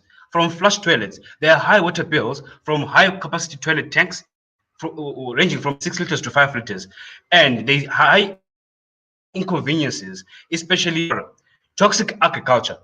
There's high rise of urban agriculture in Zimbabwe, and farmers tend to use raw sewage from broken sewer stations to boost their harvest. And thirdly, we have poor sanitation from bush toileting. Now, what is our solution? Mobile designed to recycle human waste in 3 phases. Phase 1, the phase. Thanks to differential centrifugation at 450 liters per minute, we're going to have the topia phase. This is where we have bacteria, microbes under anaerobic conditions. Phase 3, the harvesting phase. This is where we're going to water and animal. Our market size. Our net promoter score is 86.6%. Got from Sebab and Country Park Sebab. Our service addressable and over $550 million.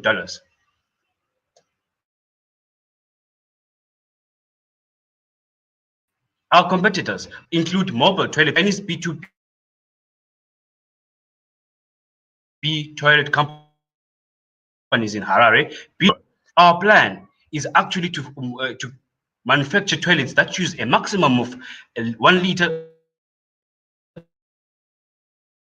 of water per person, reducing the amount from $3.50 to 90 cents. From financial stress, ranging from engineering to financial analysts. Product. Our toilet ranges from $250 to $420, depending on the size requested. And we also have the Bridge My Gap plan for those who are, or for those households with senior citizens. Our sales and revenue streams, from week 1 to week 4, we are probably going to experience a high increase in sales because this product comes to relieve immunity from a revenue streams. Apart from sales of mobile toilets and discount, especially like I alluded before, which is going to be given to our to households with senior citizens, and we're also going to evolve seasonal promotions. Fundraising. At the moment, we have fixed and current assets, a one-way house.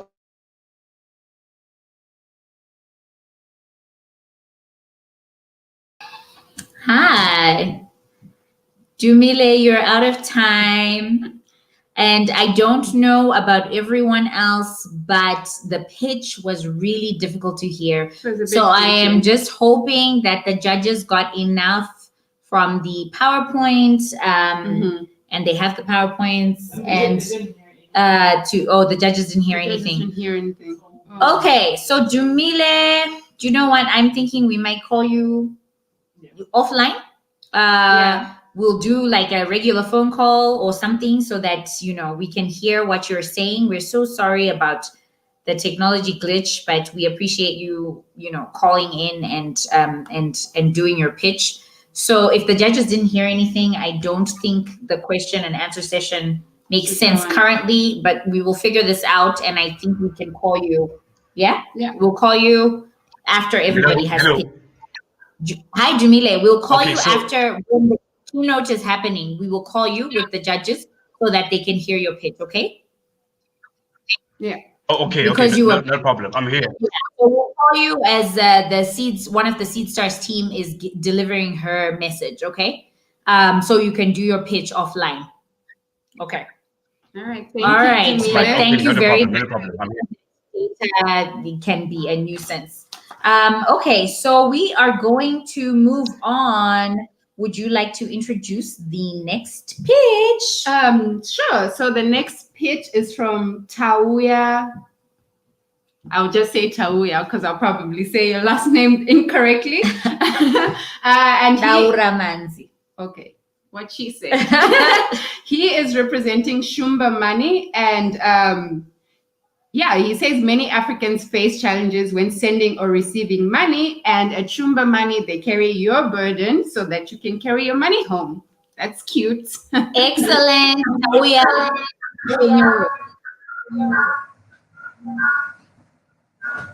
can start when you're ready. Good afternoon, ladies and gentlemen. My name is Tauya Antudaramanzi, and I'm the CEO and founder of Shumba Money. Shumba Money is a startup remittance company focusing on remittances into the SADC region. Traditionally, remittance companies have focused their solutions on the center of the funds, with the beneficiary having limited or no say on how they receive their funds. In Zimbabwe, over 98% of remittances sent during banking hours. Let's take an example of Tandi. Tandi is 8 months pregnant and due to give birth in 4 weeks' time. Unexpectedly, over the weekend on Saturday afternoon, she goes into labor. Using the traditional remittance systems, she's not able to receive remittance from her mother, who was going to pay for her hospital admission. The solution is the Shumba Money remittance wallet that allows beneficiaries to receive the remittances 24 hours a day, 7 days a week. It's attached to a MasterCard. So in Tandi's case, she can now receive a remittance anytime, go to an ATM and collect the remittances. She can also use her wallet to pay for admission into Baines Medical Center. And she has various other options of how she can utilize that money on a Shumba Money remittance wallet. How big is the market? The worldwide remittance market is over $38 billion. We're talking about SADC, it's over 600 million, and the Zimbabwean market is over 155 million US dollars. We started operating in January 2019. We operated as an agent of World Remit.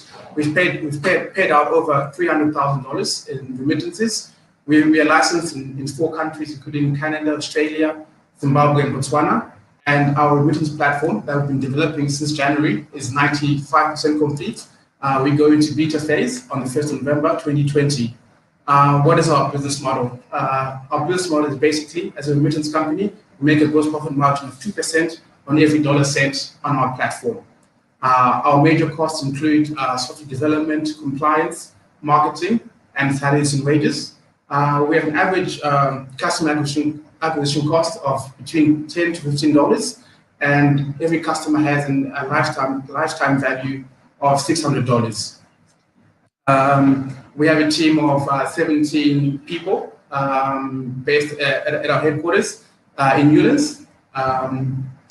And we're asking for $400,000. Half of that will go to our initial cash float, and the other half goes to marketing and software development. Thank you very much for your time.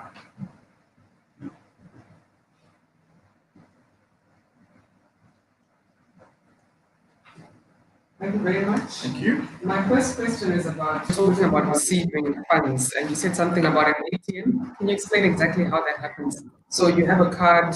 Just explain the whole process from the card to how you fund the card and where and how you can use it. Okay, so say someone wants to send you money from the UK. They will send money on our platform, on our website or on a mobile app, and that money goes straight into your wallet. That money is available to you now with the MasterCard that's linked to that wallet, and you can go to selected ATMs and withdraw that money. You don't have to go to a banking hall like you traditionally have to do at the moment. So, Shumba, or you partner with local banks? It's belong to our partner bank, partner local bank. Okay, and your CDZ. Okay. Okay. So why should I use Shumba as opposed to the existing mobile money platforms that are already depositing money directly into my mobile money wallet when someone sends from outside from wherever they send it from? Okay, so currently, the current remittance companies are always your option now is a cash pickup, money transferred changed into your RTGS account, or sent into your EcoCash SCA account. And the only way you can, if you want that as hard cash, you have to go to the bank. The MasterCard allows you to go to the ATM, and you can still use that money via your MasterCard to purchase stuff online. If you want to pay your DSTV, Netflix, whatever it is, you can use that. You can use that MasterCard to pay for those services. Okay, competitor, send it to delivering cash to your doorstep.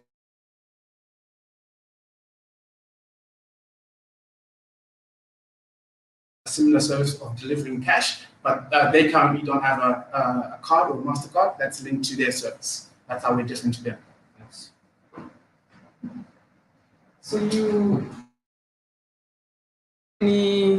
any clients on board at the moment? No, so we're going to beta phase on the 1st of November.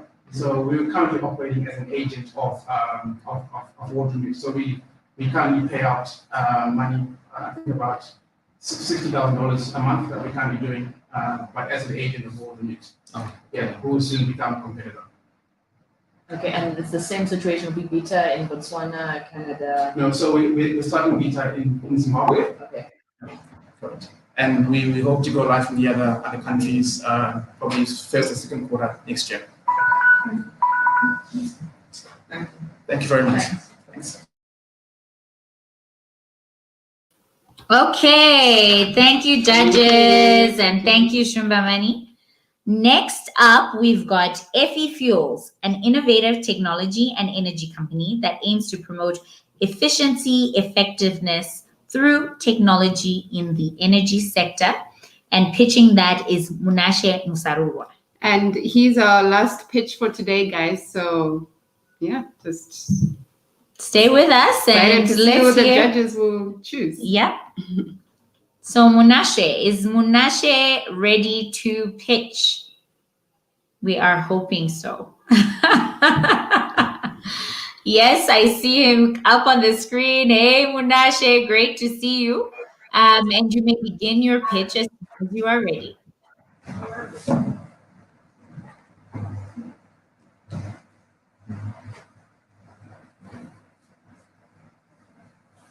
Hi, my name is Munashe, and I'm the co-founder and CEO of the FE Fuels Energy Group.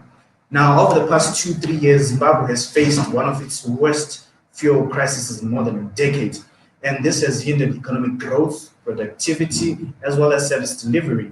Now, for example, we've got Mr. Tatenda Chakapa here, who's an electrical engineer in one of the most prominent companies here in Zimbabwe. He hasn't been able to offer his services, which is fixing faults in various communities because their vehicles do not have fuel, and this has resulted in most communities going blackouts, some going for weeks without any power, some were trying to fix the faults by themselves, which has obviously resulted in electrocutions and many injuries. And CEO, Mr. Ropafato Zimunya, who's been juggling his time between being in a fuel queue and also trying to look for fuel for his car. And this is obviously, because he's a key person in his firm, this has resulted in many difficulties in his firm. And we also have Gogo Dube, who's a senior citizen and a very prominent and successful farmer. She also has to juggle between, every time she gets into town, she come with drums and 40-liter cans in order to get fuel for her machinery at her farm. She hasn't been able also to get that particular service because there are severe shortages of fuel here in Zimbabwe. Now, we developed a solution for that particular situation because we discovered that millions of Zimbabwe fuel consumers in Zimbabwe are actually suffering from the same problem. There's no efficiency, reliability, and we decided to take it a notch higher by introducing an innovative way that most consumers will see as reliable. Now, our solution is FE Fuels. Now, FE Fuels is an app-based platform that allows consumers to access on-the-go or on-demand fuel deliveries from what we call fuel hotspots. Now, these hotspots, as you can see, are mobile 5,000-liter trucks that, as you can see, are equipped with everything. It's basically a moving fuel station. Like, it's got dispensers, loaders, and how it works is in two ways. It works for corporate consumers and for individual consumers. For corporate consumers, they have to log onto the FE Fuels platform, register their entity, manage their fleet, that is, tell us the number of vehicles they have, the liters they require, and manage their filling schedule. For example, an entity wants 40,000 liters, then they will have to schedule. We're able to bring that with our mini trucks that can fit anywhere in your parking lots, along the road. And for individual consumers, they just log on FE Fuels, find the hotspot, liters they require, pin their location, and we're there to deliver their fuel. Now, we're looking for $180,000 in order to acquire 2 of these hotspots in China. We've already made the quotations. Now, with this $180,000, we are able to sell 300,000 liters a month, which is less than 1% of what the economy actually demands, and making an average revenue of $301,500 a month. 27% of that is our net profits, and we expect to make an average of $720,000 profits in a year. Thank you. I have a question around safety. Okay. Thank you for the presentation. My question is around safety. What safety measures would you put in place, or have you put in place if the business is operational? Okay, so for this we have to get to work with the fire department, obviously. So they say as long as we bring in the tax, they're able to license that particular truck, and if we get our drivers some training from the fire department, then we are good to go. So it's as convenient and as safe as a fuel station, rather. Have you sold anything yet? So because we haven't got the trucks, what we managed to just start with what's very low COVID-19, and because we didn't have access to a vehicle, we're still doing the development of the app. How far is that? How far is that? You know, the front end of the application. You'll be hoping to launch In December. And your licensing, do you have it in place? What sort of licensing do you need? So we need licensing from the energy regulatory authority, which they said, when we spoke to them, they actually said it's an innovation for the near future. So what we did was we went to the ministerial route, and this guy said, you guys, whenever you want to start, you guys can just come to the office and we'll do it for you, because it's something that's currently needed, and the market really needs such a solution. Yeah. But you don't actually have the license. Yes. And when are you expecting to get the trucks? So if we get the funding, the trucks will take about a month to get here. So if we launch the site in December, then January, February, we're in business. How long have you been working on this idea? It's been since March 2020. Since March, you developed the backend. Yeah, we've developed the backend. Explain what the backend is again. So the backend is basically a dashboard for drivers. Right? So if you feel that drivers can see your delivery. Right? So when they come to you, if you order your fuel, it will give you a scan code for this car. This is basically the driver's dashboard for them to see all the I have that running and working. And have you tried this delivery fuel scale to deliver fuel? Have you tried just to see how the market responds? Yes, that's what I've mentioned, that we've done minimal just to pilot to see if this actually works, if there's a real demand. Then yeah, there's been good response from. What are the numbers like with your pilot? Very around $50 the 40 liters and running around 20 liter cans to people. I think we did about 5 or 6 times. And what's your team like? You have a good team.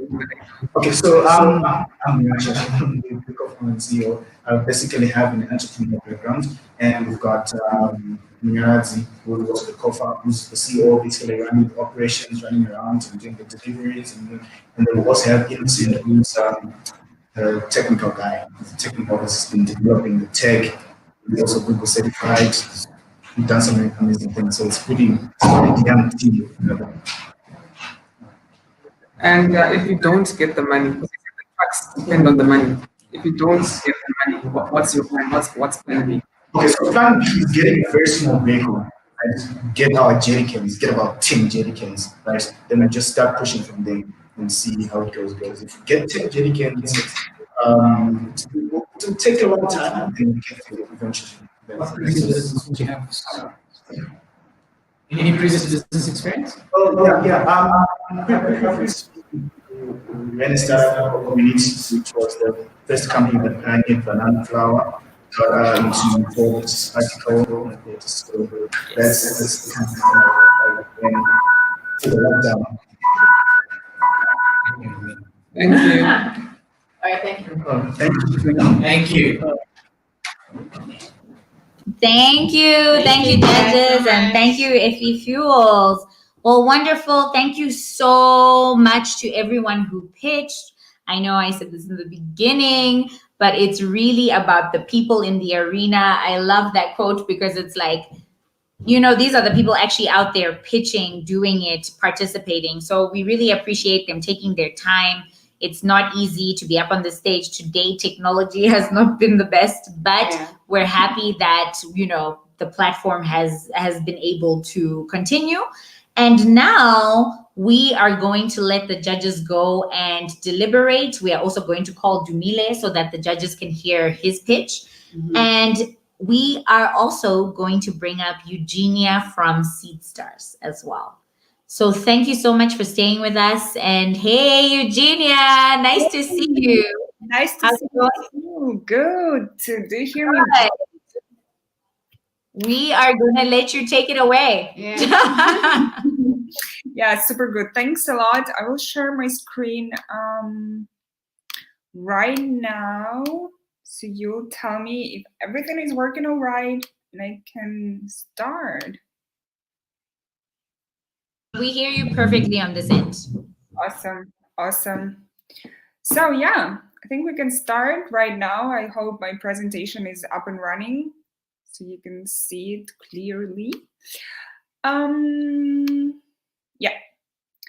So it's a very nice opportunity all the time to speak when the juries are making a decision, because everyone is like waiting so much and the winner is to be announced, and I just need to entertain people around.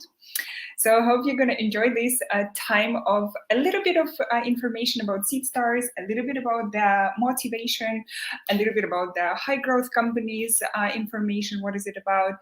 So yeah, so I'm going to start with presenting myself. My name is Eugenia, and I'm a Seedstars World squad lead. I'm managing the whole online virtual this year Seedstars World tour, thank you for inviting me. So, who is Alima? I don't know if you had a chance to watch the documentary about Alima Bawa from Ghana and her co-founder of their startup called Tribe, Peter Awin, who were building the high growth company. And apart from being a woman entrepreneur in Ghana, Alima is a potential 6%. So what does this 6% mean? Recent studies show that 6% of the companies who are high growth companies, they create 50% of the new jobs. So this was impressive to us. And we started to think, what is actually a high growth venture? What are the main features that it contains? So here on the graph, you can see that the high growth company has these two extremes. First, they have a high market scale potential. And number two, they are disruptive, meaning that they have an innovative product or service that they are introducing into their into their company. So then we thought, okay, the high growth companies are generating or creating the job places for more than 2,000 jobs. If the normal company, vice versa, is doing like around 10, 15 jobs. And this is the one of the factors how to measure success.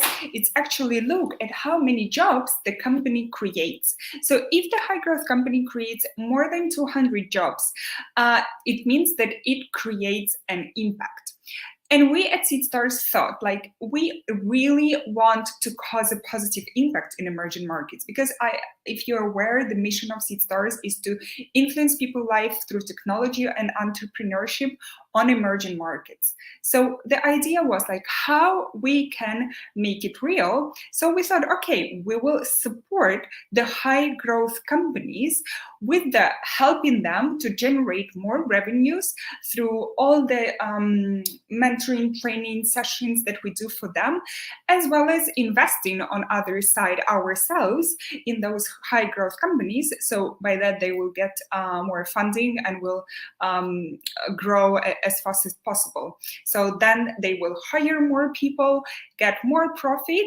By that, they will create jobs and create this social impact. So, and compiling all this together, it will lead to the economic and social development of the countries. So it means that having the positive outcome within the company, they will be influencing in a positive way on their countries. So how do we do that? How do we support the high growth companies? So we have a lot of mentorship sessions, we have trainings, webinars, acceleration programs, everything that is under the umbrella of educating startups. Then we have investment part where we do invest ourselves in the companies, and we have a big number of portfolio companies currently all around the world. So giving a little bit of numbers here, we have trained in 2019 more than 4,000 companies, and we have currently the capacity to invest in more than 50 companies per year.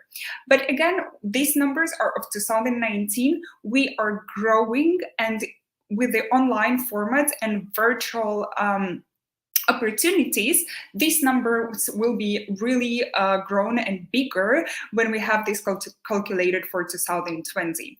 So the online format really helped us to have a bigger reach, to have a bigger coverage of the trained companies. But we could not be able to do it only ourselves. So we have really a huge network of people who do help us to meet our goals. So I'm talking here about mentors, education institutions like the universities, business schools, etc., and investors who are helping as well as to create the funds or just invest by themselves in the companies that they are interested in.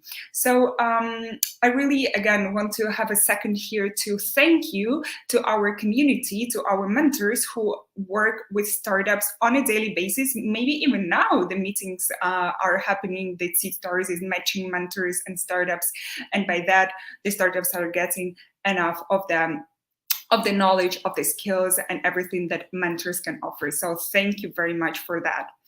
And again, about the numbers, currently we have more than 1,000 mentors, and in our network we have more than 3,000 investors. So anytime within our events or challenges, acceleration programs, when we come to the point of matching investors with startups, it's not a problem, let's say, for us, because we do have this network. And again, thank you very much for everyone who supports us and being loyal and really believing in the mission of Seedstars together with us. But also on another note, how we are able to do that, to have this network and train startups, we are partnering with corporates, different nonprofit organizations, and governments and ODAs. So by that, we can make it real, make it happen. So now we can say that in numbers we have more than 150 partnerships that are happening for this year, and in general, like from year to year, we are gaining new partners on board. And everything this consists of forms the community building part. And we do have advocates around the globe who are helping us to build everything that we do. So, during these years, we have, starting from 2013, we built more than 12 hubs around the world. So we are operating as online and offline, and we managed to have previously, when it was offline formats, more than 200 events per year. Currently, we are again doubling it because we also have the online reach that helps us to invite people from different regions, countries that do not require logistics, etc. So we are pushing, of course, the online perspective now more. And this is a little stop about like what we are really want our activities to be heard, and we are doing it with the help of creating documentaries, series of interviews to spotlight the entrepreneurs in emerging markets who are doing a really great job, who really solve the bigger problems on their markets. And again, I really invite you to watch the documentary of Alima. If you haven't watched it yet, you can go to seedstarslive.com website, and all these episodes are available there. So you can get inspired, you can really get some new ideas from this series that we have available there. So, but we, as I mentioned, we do support entrepreneurs by all these means, but we are entrepreneurs ourselves, and this should be emphasized because we walk the talk. We know this kitchen, we know how it's made from within, because this is the photo of our co-founders of Seedstars, Pierre-Alain and Ben. I'm sure you know them from Seedstars, and they started like that. They started by having a really like the only table and several chairs around, building the company, and then in 7 years they really managed to grow fast. So you can see on the other side a picture of the hub in Kazakhstan, Nur-Sultan, and it's really a good example how it can really change fast from something really small but super perspective and with the mission into something that is really big and all around the world and really of a good quality. So we consider our high growth venture ourselves because we do, of course, create jobs. At Seedstars, we have more than 200 employees currently. So this is, to sum it up, we are helping entrepreneurs, we are entrepreneurs, and we learn from each other. And this learning curve is really big because we can support companies. Like everything that we do, we also learn from them, because sometimes, I don't know, you can learn from startups by evaluating them, by having interviews, etc. So we really, with the help of the whole community, we can learn from each other and benefit from each other, just like that, just like being partners. So, and I wanted to share some of our learnings that we have through this really long journey with working with entrepreneurs on a daily basis. So first of all is dream big.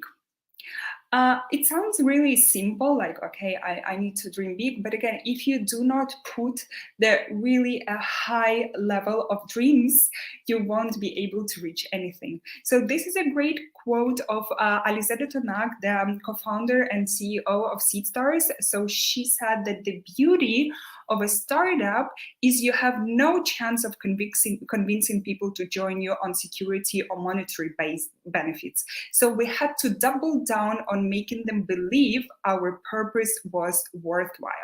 So again, this is how you have to think and motivate people to join you, to join the mission, to work with you and really get into the results that you want for yourself.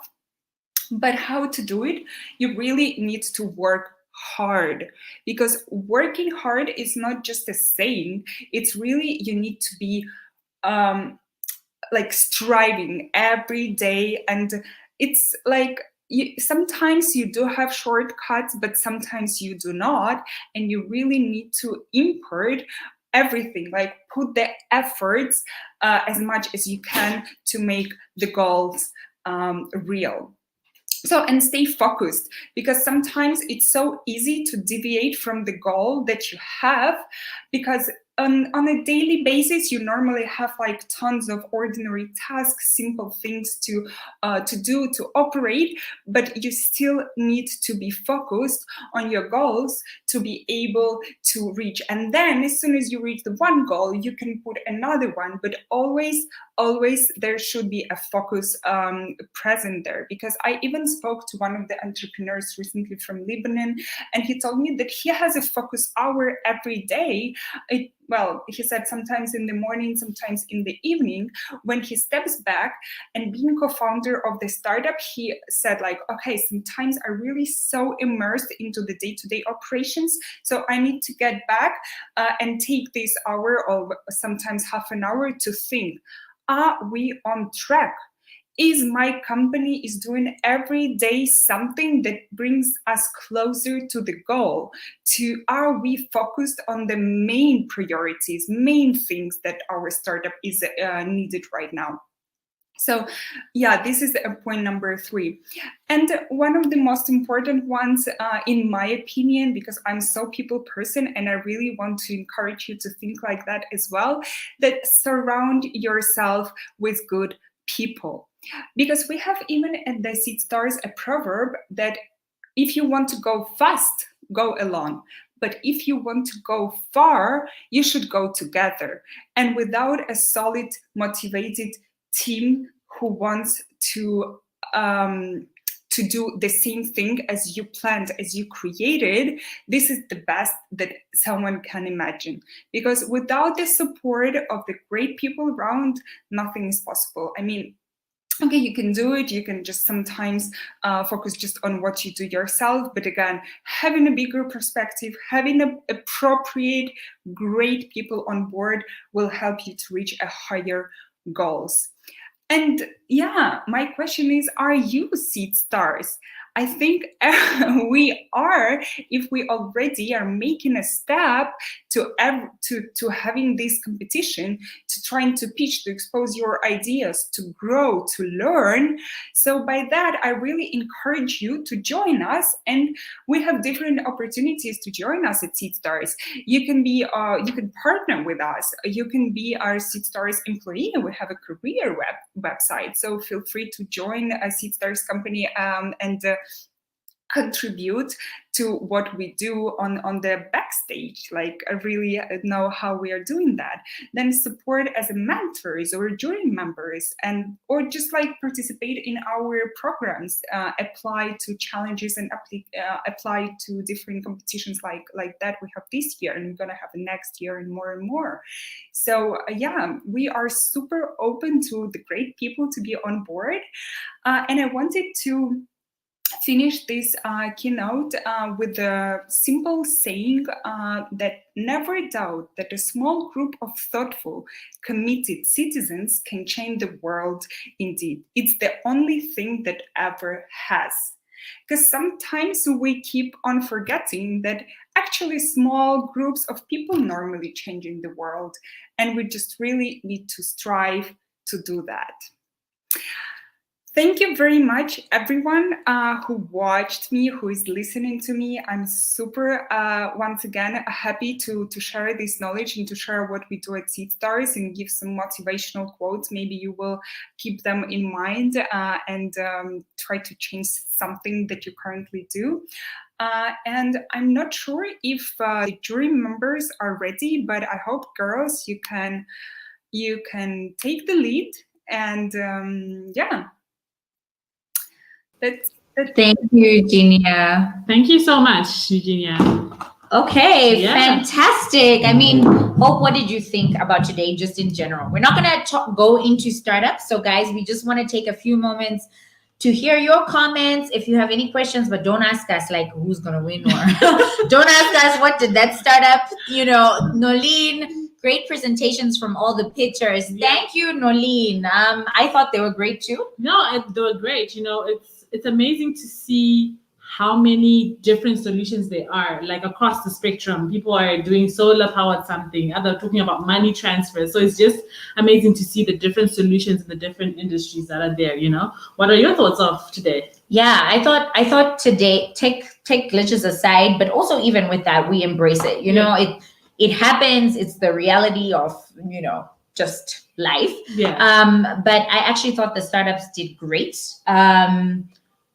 I think their ideas are very innovative. I think sometimes we think, Zimbabwe or Africa, and we kind of like look down on ourselves. Definitely. But we have so much to offer, so much potential, and we saw that. We saw that today. So I'm really excited about what happened. I'm super curious about what the judges decide, which we'll hear soon. It's very hard to, they're all so good. So it's very hard to like pinpoint this person. And they're different, right? Exactly. The solutions, like how do you pitch toilets against solar toilets against a car agency? I don't get it.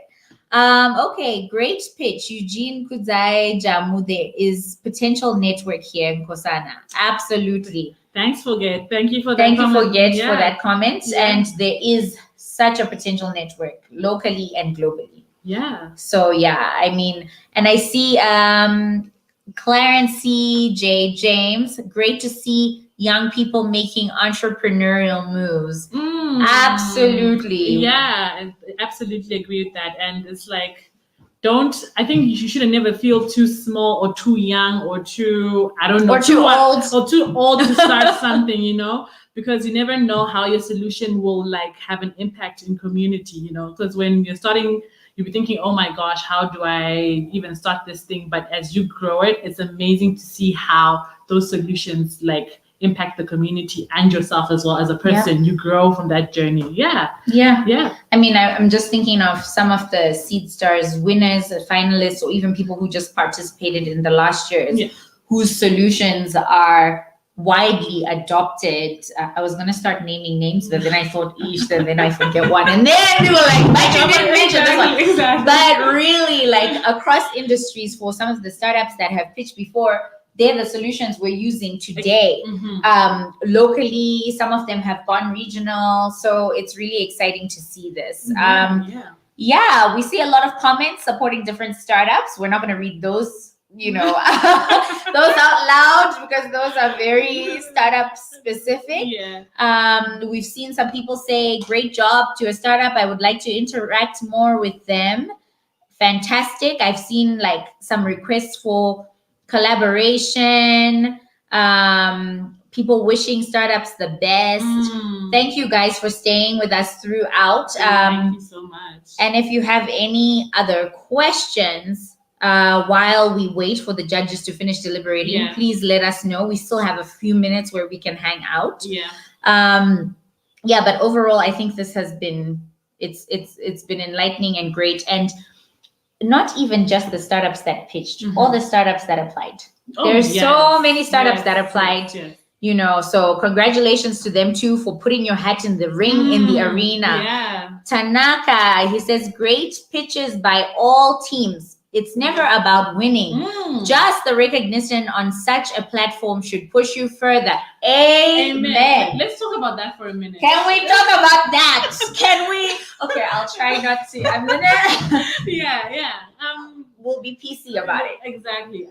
Yeah. What I see a lot of people getting disappointed or not willing to participate because they don't get the prize money, right?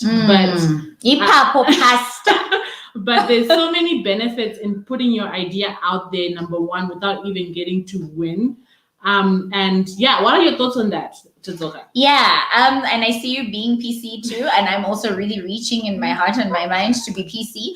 But really, the fact of the matter is, there's so many people who are like, oh, if there's no prize money, I'm not competing immediately. Yeah. And we've seen in the last years of Seedstars and other platforms that we've hosted and all of that, that sometimes it's not even just the winner or the finalists. Investors can invest in you because they like your idea. Exactly. You came, you presented, you did such a fantastic job, and they're like, wow, this is a startup that I would like to engage with. Yeah. So if you put yourself out of the ring before it's even started, or if it's just about money and you're like, oh, there's no money today, so I'm out. Yeah. You're in it for the wrong thing. If your startup is just to make money, then not to say it can't happen. It might happen for you. You might be the lucky one, but it has to be deeper because there are going to be times where you want to give up, where you don't want to deal, you know? So I think Tanaka is correct. It's about putting your hat in the ring. It's about participating. It's about being out there, making new connections, and really sharing your passion. And also, if you're not committed to going the whole way, don't put your name in and then back out last minute because you're taking that opportunity away from someone else. So I just had to get that off my chest because it's something. Definitely. And just to add to what Tazuka said, definitely a lot of, like, from our experiences, a lot of startups who have pitched for different competitions, and it's not the winners that, like, the winners, yes, great, the win, whatever, the prize money and stuff like that. But then the people who have pitched, they meet people from the crowd, or from the people who are there to see them. They're like, oh, because I'm interested in this specific idea. So maybe that pitch competition is not necessarily what they're looking for in your startup, but there's someone who's out there who's like, yes, exactly, I'm looking for that. And then you putting yourself out there, you would not have met these people, right, without putting yourself out there. So that's why it's very important to, put yourself out there. Yeah, absolutely. Yeah. And then I also want to address, I saw a couple of nasty comments. We're actually not going to read them out because we're not going to give you that platform. But we saw some nasty, a couple, very few, most people on here are all good energy. But we saw a couple of nasty comments that were dissing startups and all of that. And it's like, really, if it is so easy, then why don't you get up here and do it?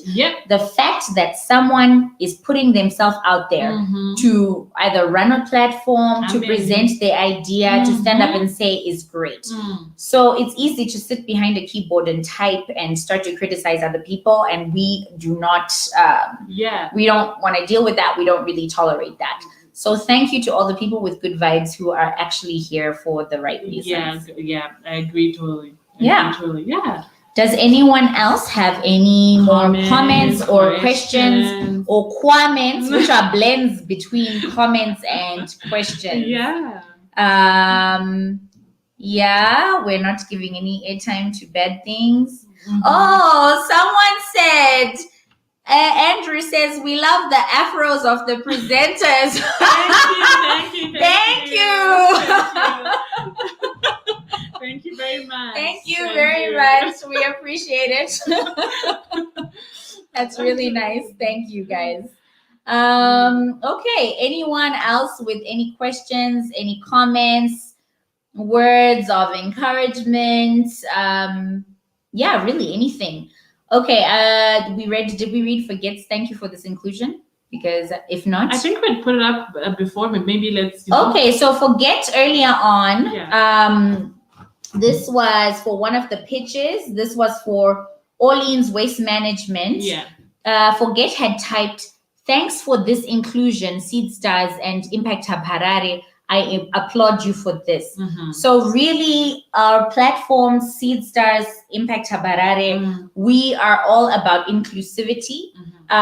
It doesn't, whatever it is, you know, we do not discriminate, and we work hard to make sure that people from different walks of life, it doesn't matter your ethnicity, if you are living with a disability, we want you here to be part of our competitions. And what we want to do is make sure that we're leveling the playing field. So thank you, Forget, for recognizing that. And also, I mean, I think there are a lot of ways in which we could work towards being more inclusive. Today, one of the things that struck me, the data situation, we need to get a better handle on that, especially now, COVID times, there were people who weren't able to come in. Calling in was difficult. Definitely. So, that's another side of inclusion that we need to deal with, because, a cousin of mine said, what if someone from Murungwe wants to pitch and, doesn't have a great data connection? So this is something really important. Oh, Dilio says, Forget, wow, thank you. It means a lot. So yeah, thank you so much. Any other questions or comments? I am extremely tempted to get up and find out what is going on back there. Oh, before you go, I have a question for you. Oh, okay. Yes. For me specifically? For you specifically. For Tadzoka. Okay.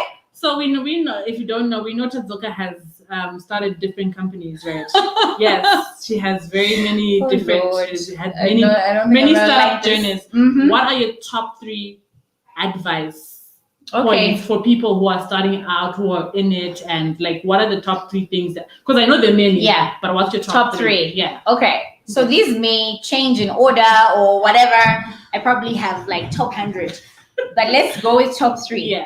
Number 1, get yourself a hope. I didn't see that. No. Get yourself a hope. No, I'm not even lying, guys. No, really. I won't get emotional.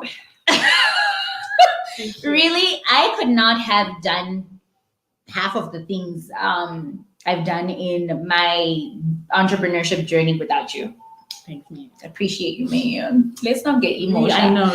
But really, like the team and the people you surround yourself with, I couldn't have done half of the things I've done without hope.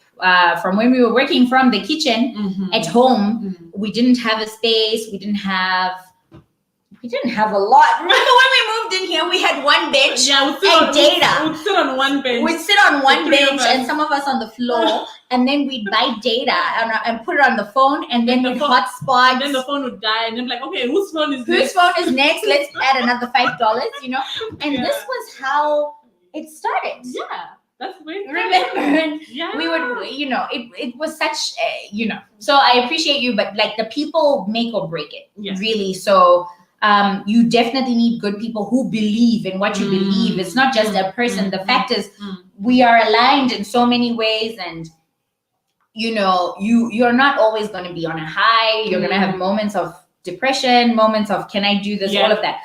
So you need people who are as committed to you, have the vision of this impact. So that's number 1.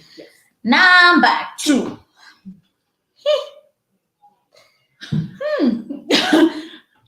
Be careful. Also, okay, so you need good people around you, but also be careful of the people around you. Not all money is good money. Not all people are good people. So you really have to be aware of who you surround yourself with. You have to make sure your agreements are ironclad, are good agreements. Nobody ever makes an agreement for the good times, but that's when you need to start out. You need to know, because sometimes we're all human. I'm fallible, you're fallible. We need to know what are our agreements, because when we disagree, then we need to be able to say, we have had this disagreement. What did we write down? What did we say? Definitely. And then we can figure it out. So I think right now that's number 2. Last one, but not least. Out of 100. Now, what do you even pick? I know, right? What's one that I would say all the time? I don't know, man. I feel like I don't know, man. I don't know. There's so many. No, I'm like blank. I don't know. Yeah. I'm like, where did all it go? Be flexible, do you think? Or I'm a very make a plan person. So, and I feel like you have I to. know the one you picked. Well, no one is coming. No one is coming. I would say that all the time.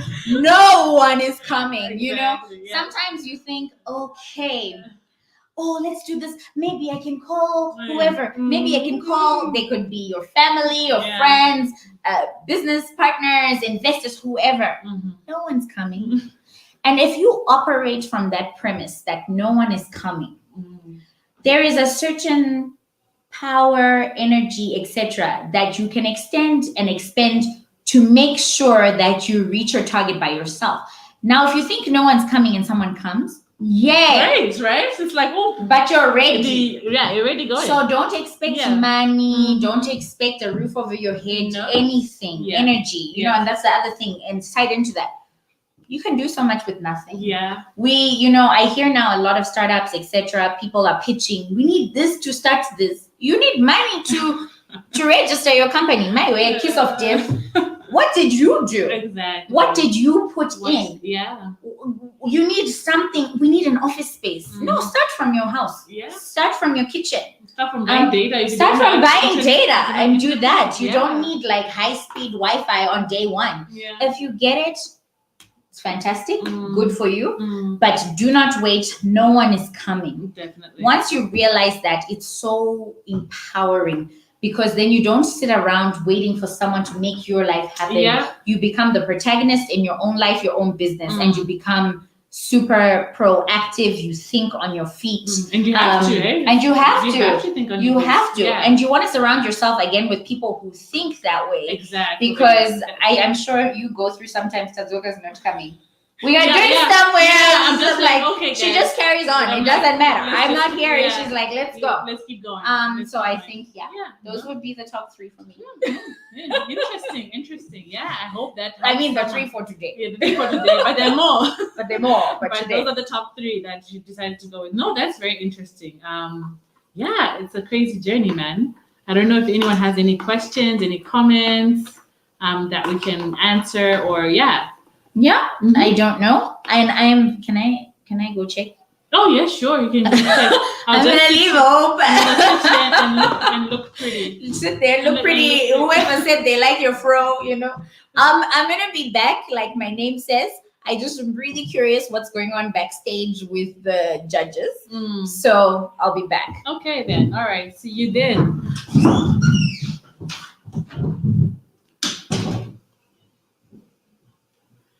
Cool. I don't know if people have any questions, any comments, anything they'd like to know that we can go through. That'd be great. Because we're waiting for the jury. Usually it's a very tough process, to go through these startups and come up with a winner. Like we said before, because the solutions are so different. And how do you put a money transferring service against like solar panel something? You know what I mean? So it's very, very, it's not an easy task or process. Any news? Okay. Hi guys, I'm back. She's back. So the judges are still deliberating because they needed to also hear from Dumile, who had connectivity issues. That's so nice. Inclusivity. So he couldn't call in, and we called him. That's great. He couldn't call in, we called him. Yeah. So what I am now thinking, and we have to think out loud because we're live, is do we leave the live stream, and then come back after the judges have finished deliberating? That sounds like a plan. Right? Yeah. Okay, guys. I think that's a plan. So we are going to end this live stream. Yeah. We will be back. We will be back. So don't go. It's just for... Get your drinks, get your snacks. The judges are on it. Tatenda, support is... Wait. We're waiting. Support says wait. Okay, support. We're waiting. All right, we're waiting. All right, we may. Okay, fine. We are gonna maybe put one of our Seedstars Harare videos that we did in the last couple of years. Yeah, That would be good. That would be great. Oh yeah, and just Okay. share it like the ones And that share. So Yeah. one is coming up. So we are not ending the live stream. We were vetoed. We are a democratic company. Yeah. So we. Okay, we'll wait. Yeah. All right. Okay. Support. It's fine. We will wait for Seedstars Harare 2017. Bear with us. Thank you guys for staying in. Oh, Clarence CJ, James says you are leaving us with cry tears. Oh, we're not leaving you. Just for a little bit. We're here. We're gonna stay around. We were vetoed. We are not going anywhere. So hope you enjoy the video, which seems to be looping. Oh yeah. Seedstars. I think this was my first Seedstars. This was your first This was my first Seedstars. Seedstars, yeah. And what do you think? Just generally, like the journey from then to now. Yeah. Yeah. What do you like? What do you love about it? I think I said it before. I think it's seeing the different solutions in the different like industry sectors where it's like, oh, I would never have thought of that, as a solution. Because when you're thinking of business, like before it was like, oh, let me start, or were we starting? Yeah, but we can carry on. Yeah. I think my idea of business then, that's when I also had started at Impact Hub, was very different. And with now, where it's like, oh, you can actually have solutions that make money, but also help people and stuff like that. And then just seeing the different solutions that people are coming up with is amazing. And even I feel in the ecosystem just grown as well from that, where people are now actually putting more thought on how their businesses can help people, Absolutely. So it's like, oh, this is actually a thing, man, Absolutely. Yeah, and it's mind blowing. And then and in Zimbabwe, just like, who would have thought, Exactly. Who would have thought? Yeah. No, I love it. Yeah. Support. You're welcome to play whenever you're ready. We are ready. You can take us off. We'll continue chatting in the back end. Thank you.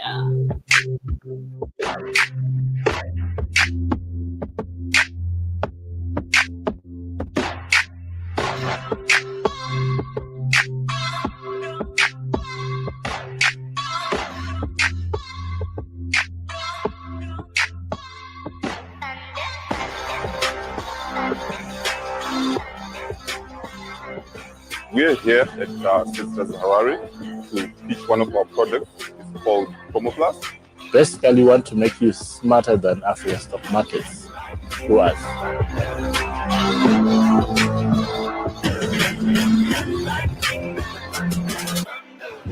We here at Seedstars, and we're competing for the prize money, and we know that we have a good product to offer. We help online businesses to receive payments using direct mobile billing in Africa. The South Africa one, Kenya, I think Egypt. Why are we in business? Why are we creating this company? And if your answer is only to make money,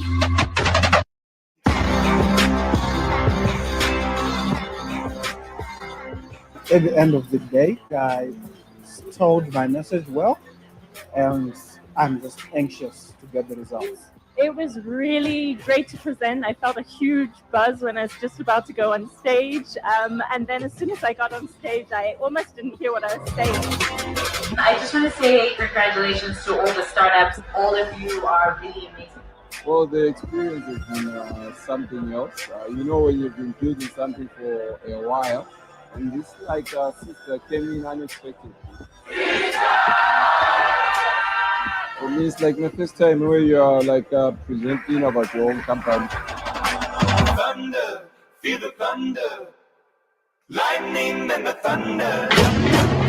Upskilling people for the future, improving the quality of work and the quality of employees. These are things that could really change a country in the future, We are very excited. I'd like to say thank you to God.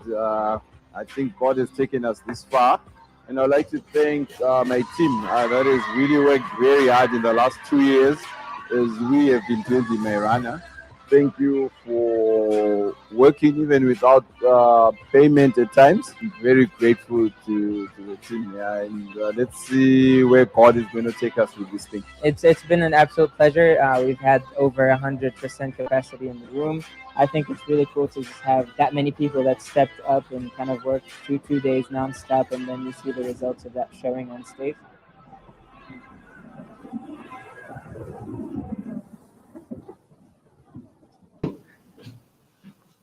Hey, we're back in the house, and we are back with one of my favorite people in the whole world, Musa from My Runner. I'm not gonna steal his thunder because he's a lot of thunder by himself, and he can speak for himself. But I'm so excited that he could join us. He was going to be on the panel, but he is a very busy entrepreneur. So let him just speak to you guys and give you some words of encouragement. Feel free if you also have questions, but please introduce yourself, talk to the people, and this is your time. Thank you. Wow, it's always good to be in one of my favorite hubs in the whole world, Impact Hub. That's where our journey as My Runner started. So to all the entrepreneurs, I know this is a very great moment. I always say to Tatsoka and the crew here, we are the sister winners that came back. In the past, a lot of people have won the Seedstars event, and then you don't get to see them coming back, or you don't get to hear a lot. But I think it's because of the way we handle failure in Africa or in the startup ecosystem. So I want to say, failure is part of the game. You rise up and you start again. I know we've been all faced by COVID-19 and we have had to pivot a lot. We have had to change the way we do business. So even us at My Runner, when we started off, we were making traveling by bus easier and safer in Africa. You can imagine we focused on cross-border buses, and as we know, from March until now, the borders have been locked. So our entrepreneurs, we play a different game. We always make it happen. So the borders have closed, buses are not moving. As an entrepreneur, you are now faced with a team. The team has to look forward to you for hope and inspiration. So as you're all waiting now for the very important time, I think that being a sister winner is a very good thing. It's very exciting, lots of publicity. So they may try to bury you, as we say in Seedstars, but you're the seed. You're going to continue to emerge. We want to make sure that even as you continue to build businesses with impact, we would like to ask you to continue to collaborate, continue to grow the friendship that we have all begun. Welcome to the Seedstar family. And most of all, as I always say to Tatsoka and Hope, welcome also to the Impact Hub family. I think that one of the greatest things that you can find is to find people that are going to believe in you, people that are going to inspire you. I think that we should, from this moment forward, we should stop building businesses just for the sake of building or just for the sake of winning a competition. Our country needs jobs. Africa, if you look at Africa, by 2025, we're going to have the largest population of young people. And those jobs that those young people need are from you guys, from all the entrepreneurs in Africa. In Africa, I always joke and say we are forced at times to build for profit from day one. We're forced to build for impact from day one. The conditions may not be same, but we make it happen. So I wish you all the best. I wish one of you is going to join me and become a Seedstar winner who comes back, a Seedstar winner who is not going to be afraid to take on the world, to take on the country, but win or lose, whether you go on to win in Switzerland or you go on to win at the African Summit, I want to encourage all the participants, come back. We are part of family. Let's collaborate. Don't win and disappear. Don't lose and disappear. Thank you. Oh, thank you. Thank you. And I have who asked after. Oh, then it's was. Oh, I see. But I just wanted to ask Vusa just like more about in terms of like the practical things that you have gotten from being on this platform. Like, yeah, like has even if it's any connections, all of that. Because sometimes people are like, oh, we don't see what the immediate pull is. You know what I mean? So I'm just curious because you've done so much. And I know it's not just because of a platform, you already have so much drive. Yeah. But I just, in terms of the practicality of being involved in such a platform. Okay, so thank you. So I think the most importantly, at times we take for granted the friendships and the encouragement. I think entrepreneurship can be really a hard game. Yeah, so you have a lot of people that are looking forward to you and making you succeed. The practical things, I remember one time when I won, I met Ethel at the UNDP. Yeah. I've been connected to a lot of investors through the platform, which is very good and very practical. But I also think that it's believing that together we can. For me, I think the biggest moment why I always love Sisters and love the Impact Hub is that perhaps I had been building alone for a very long time. And then, okay, so by being in this platform, you have access to a little bit more crazier people, people who think will change the world. I think for me, that was the biggest takeaway, the friendships. I think I value the friendships more than anything else. I think that is my biggest takeaway. Okay. Thank you, Vusa. So, Taku, if you want to show us one of the other Seedstars videos from before as we check up on the judges.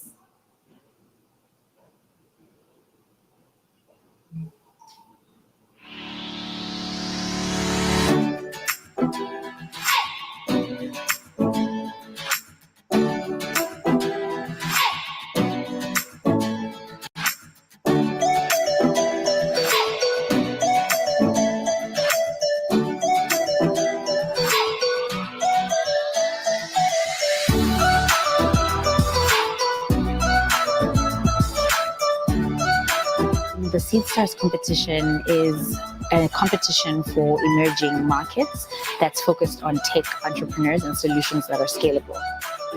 So yesterday we focused on the team building aspect of entrepreneurs and the importance of team integration in startups. It was such an incredible experience that we had to be able to see the degree of innovation we've got in Harare. I think that I've gained so much knowledge that we all will walk away as winners.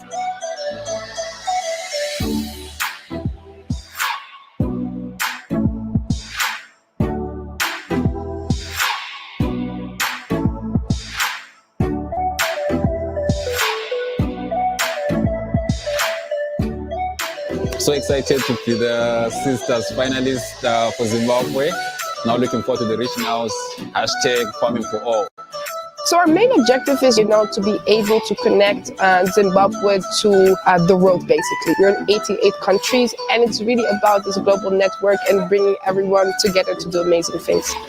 An incredible journey walking through the whole Impact Hub Harare model, where we are really trying to work on social impact projects. We are in over 90 cities across the world.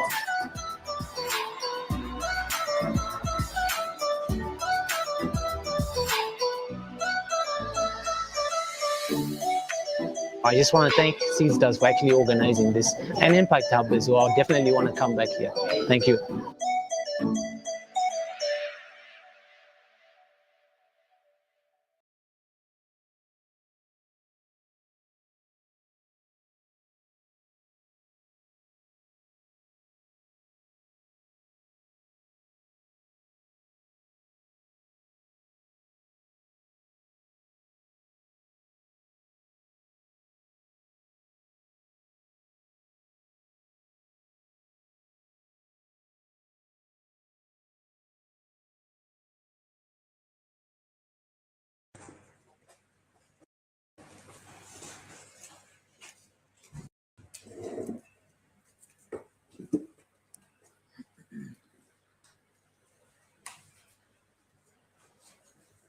sending money can be such a pain.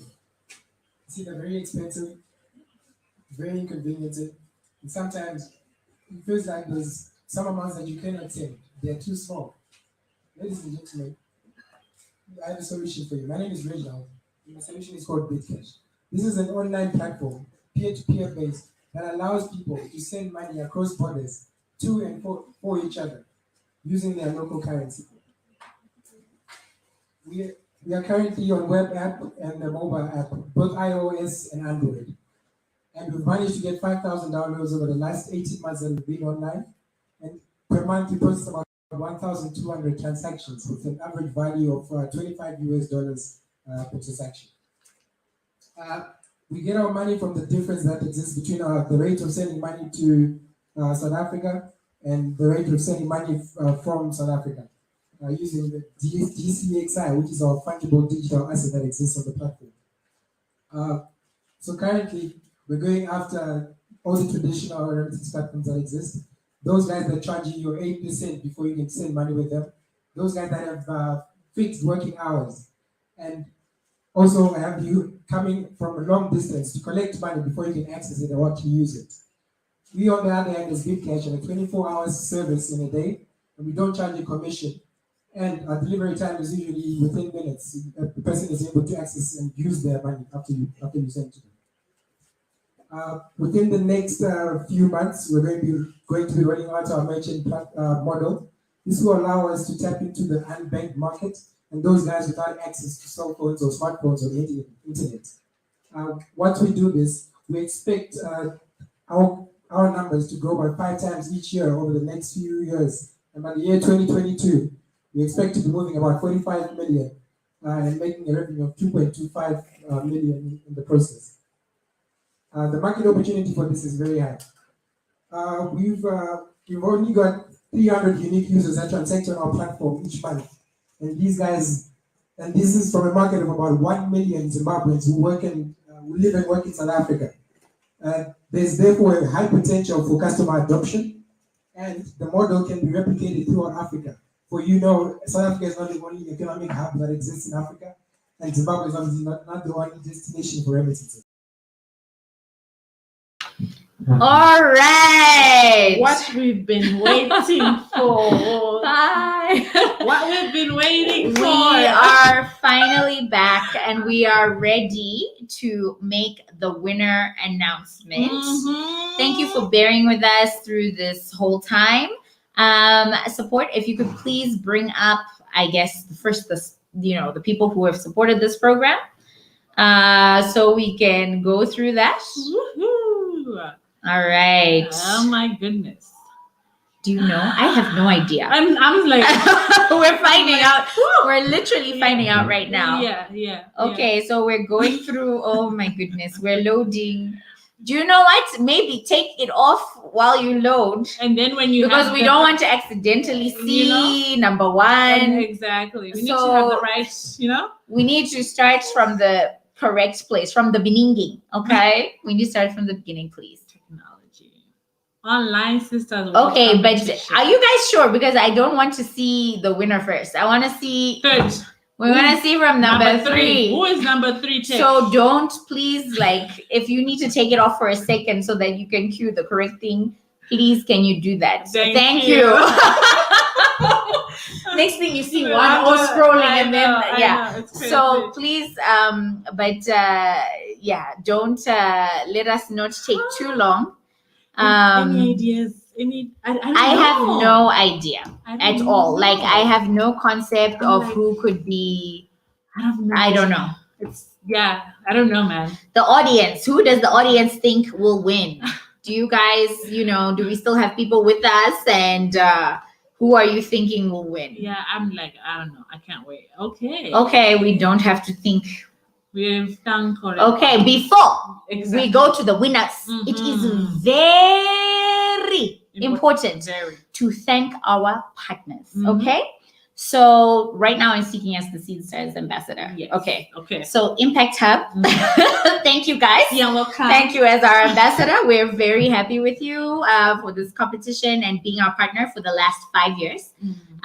We also want to thank Utande. Yes. You know, when we talk about people who have come on board from the beginning, Wow. when people wouldn't come on board and support us as partners from year one, like 5 years ago, Utande was the first to come on board, and we appreciate them. They saw the vision. They saw the vision, and they have stuck with us since. Yeah. We appreciate you. Yeah. We will do an announcement later for the Utande prize, and then thank you to Size for being a partner as well. Okay, Yeah. we really appreciate all of the partnerships.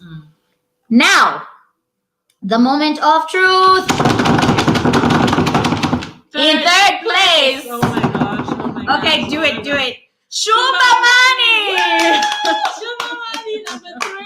Yes. Congratulations, Shumbamani. Well done. Well done. Absolutely well done, Shumbamani. Yeah. Okay. In second place, you Drum leader. roll. Yes, second place is Farm Heart. Well done, Farm Heart Africa. Well done. Congratulations. Well done, guys. Yeah. Really well done. Yeah. Ooh. Okay. Okay. Woo. We can hear the clapping outside. I know, we can hear the startups outside also supporting each other. Well done, guys. There's something about virtual events that suck. I know, hey. Like that you don't see the person can't jump, reacting. You can't jump, do hugs. Yeah. And COVID. But anyway, okay. So they're still clapping outside. Thank you. Well done, Farm Hats. Well done, Shumbamani. Okay, guys. Let us see that the Seedstars Harare 2020 winner is. Let's read what they're. Yeah. So they're gonna have 1 month of access to the IRP program with Seedstars, which is the Investor Readiness Program. Exactly. Which is absolutely an amazing program. You will learn what you need to learn to be ready for those investors to come through the door, which is very underrated. Talking about the money, the big money. Cash money. Yes. Number 2, you get regional media visibility, and I would also argue international. It's exactly. Even though it's local, you already are on the international radar, so that's great. Yep. You also get an opportunity to be a part of the growth program, which is excellent. Again, and you will also be competing at the Seedstars regional stage. And then hopefully you can then go on to the global. Yeah, we're rooting for you, definitely. Okay. Drum roll. In first place, Seedstars 2020. Phenomenal Technologies! Congratulations, Phenomenon Technologies. Well done. Well done for everyone who pitched. Well done to the top 3. Wow, I would never have thought, huh? Yeah. It was just too much. This is like crazy. And you know what? Let's just read really quickly. Phenomenon Technology is home of Sciencey, portable science lab on your phone for science students across Africa. Wow. Absolutely well done. We are proud of you all. They tried to bury us. They didn't know we were seeds. Well done to everybody who pitched. Thank you. We will be making more announcements after this, press releases, etc. Please stay tuned on all of our channels. And it's been wonderful spending time with you. Thank you for taking the time out of your day to support the local startup ecosystem. A very big congratulations to you. Thank you. That is Seedstars Harare 2020. Yes, and like that, we're out. We're out, man. Well done. Goodbye, guys. Enjoy Thank you your so weekend. much, guys. Goodbye. Have a great weekend. Bye.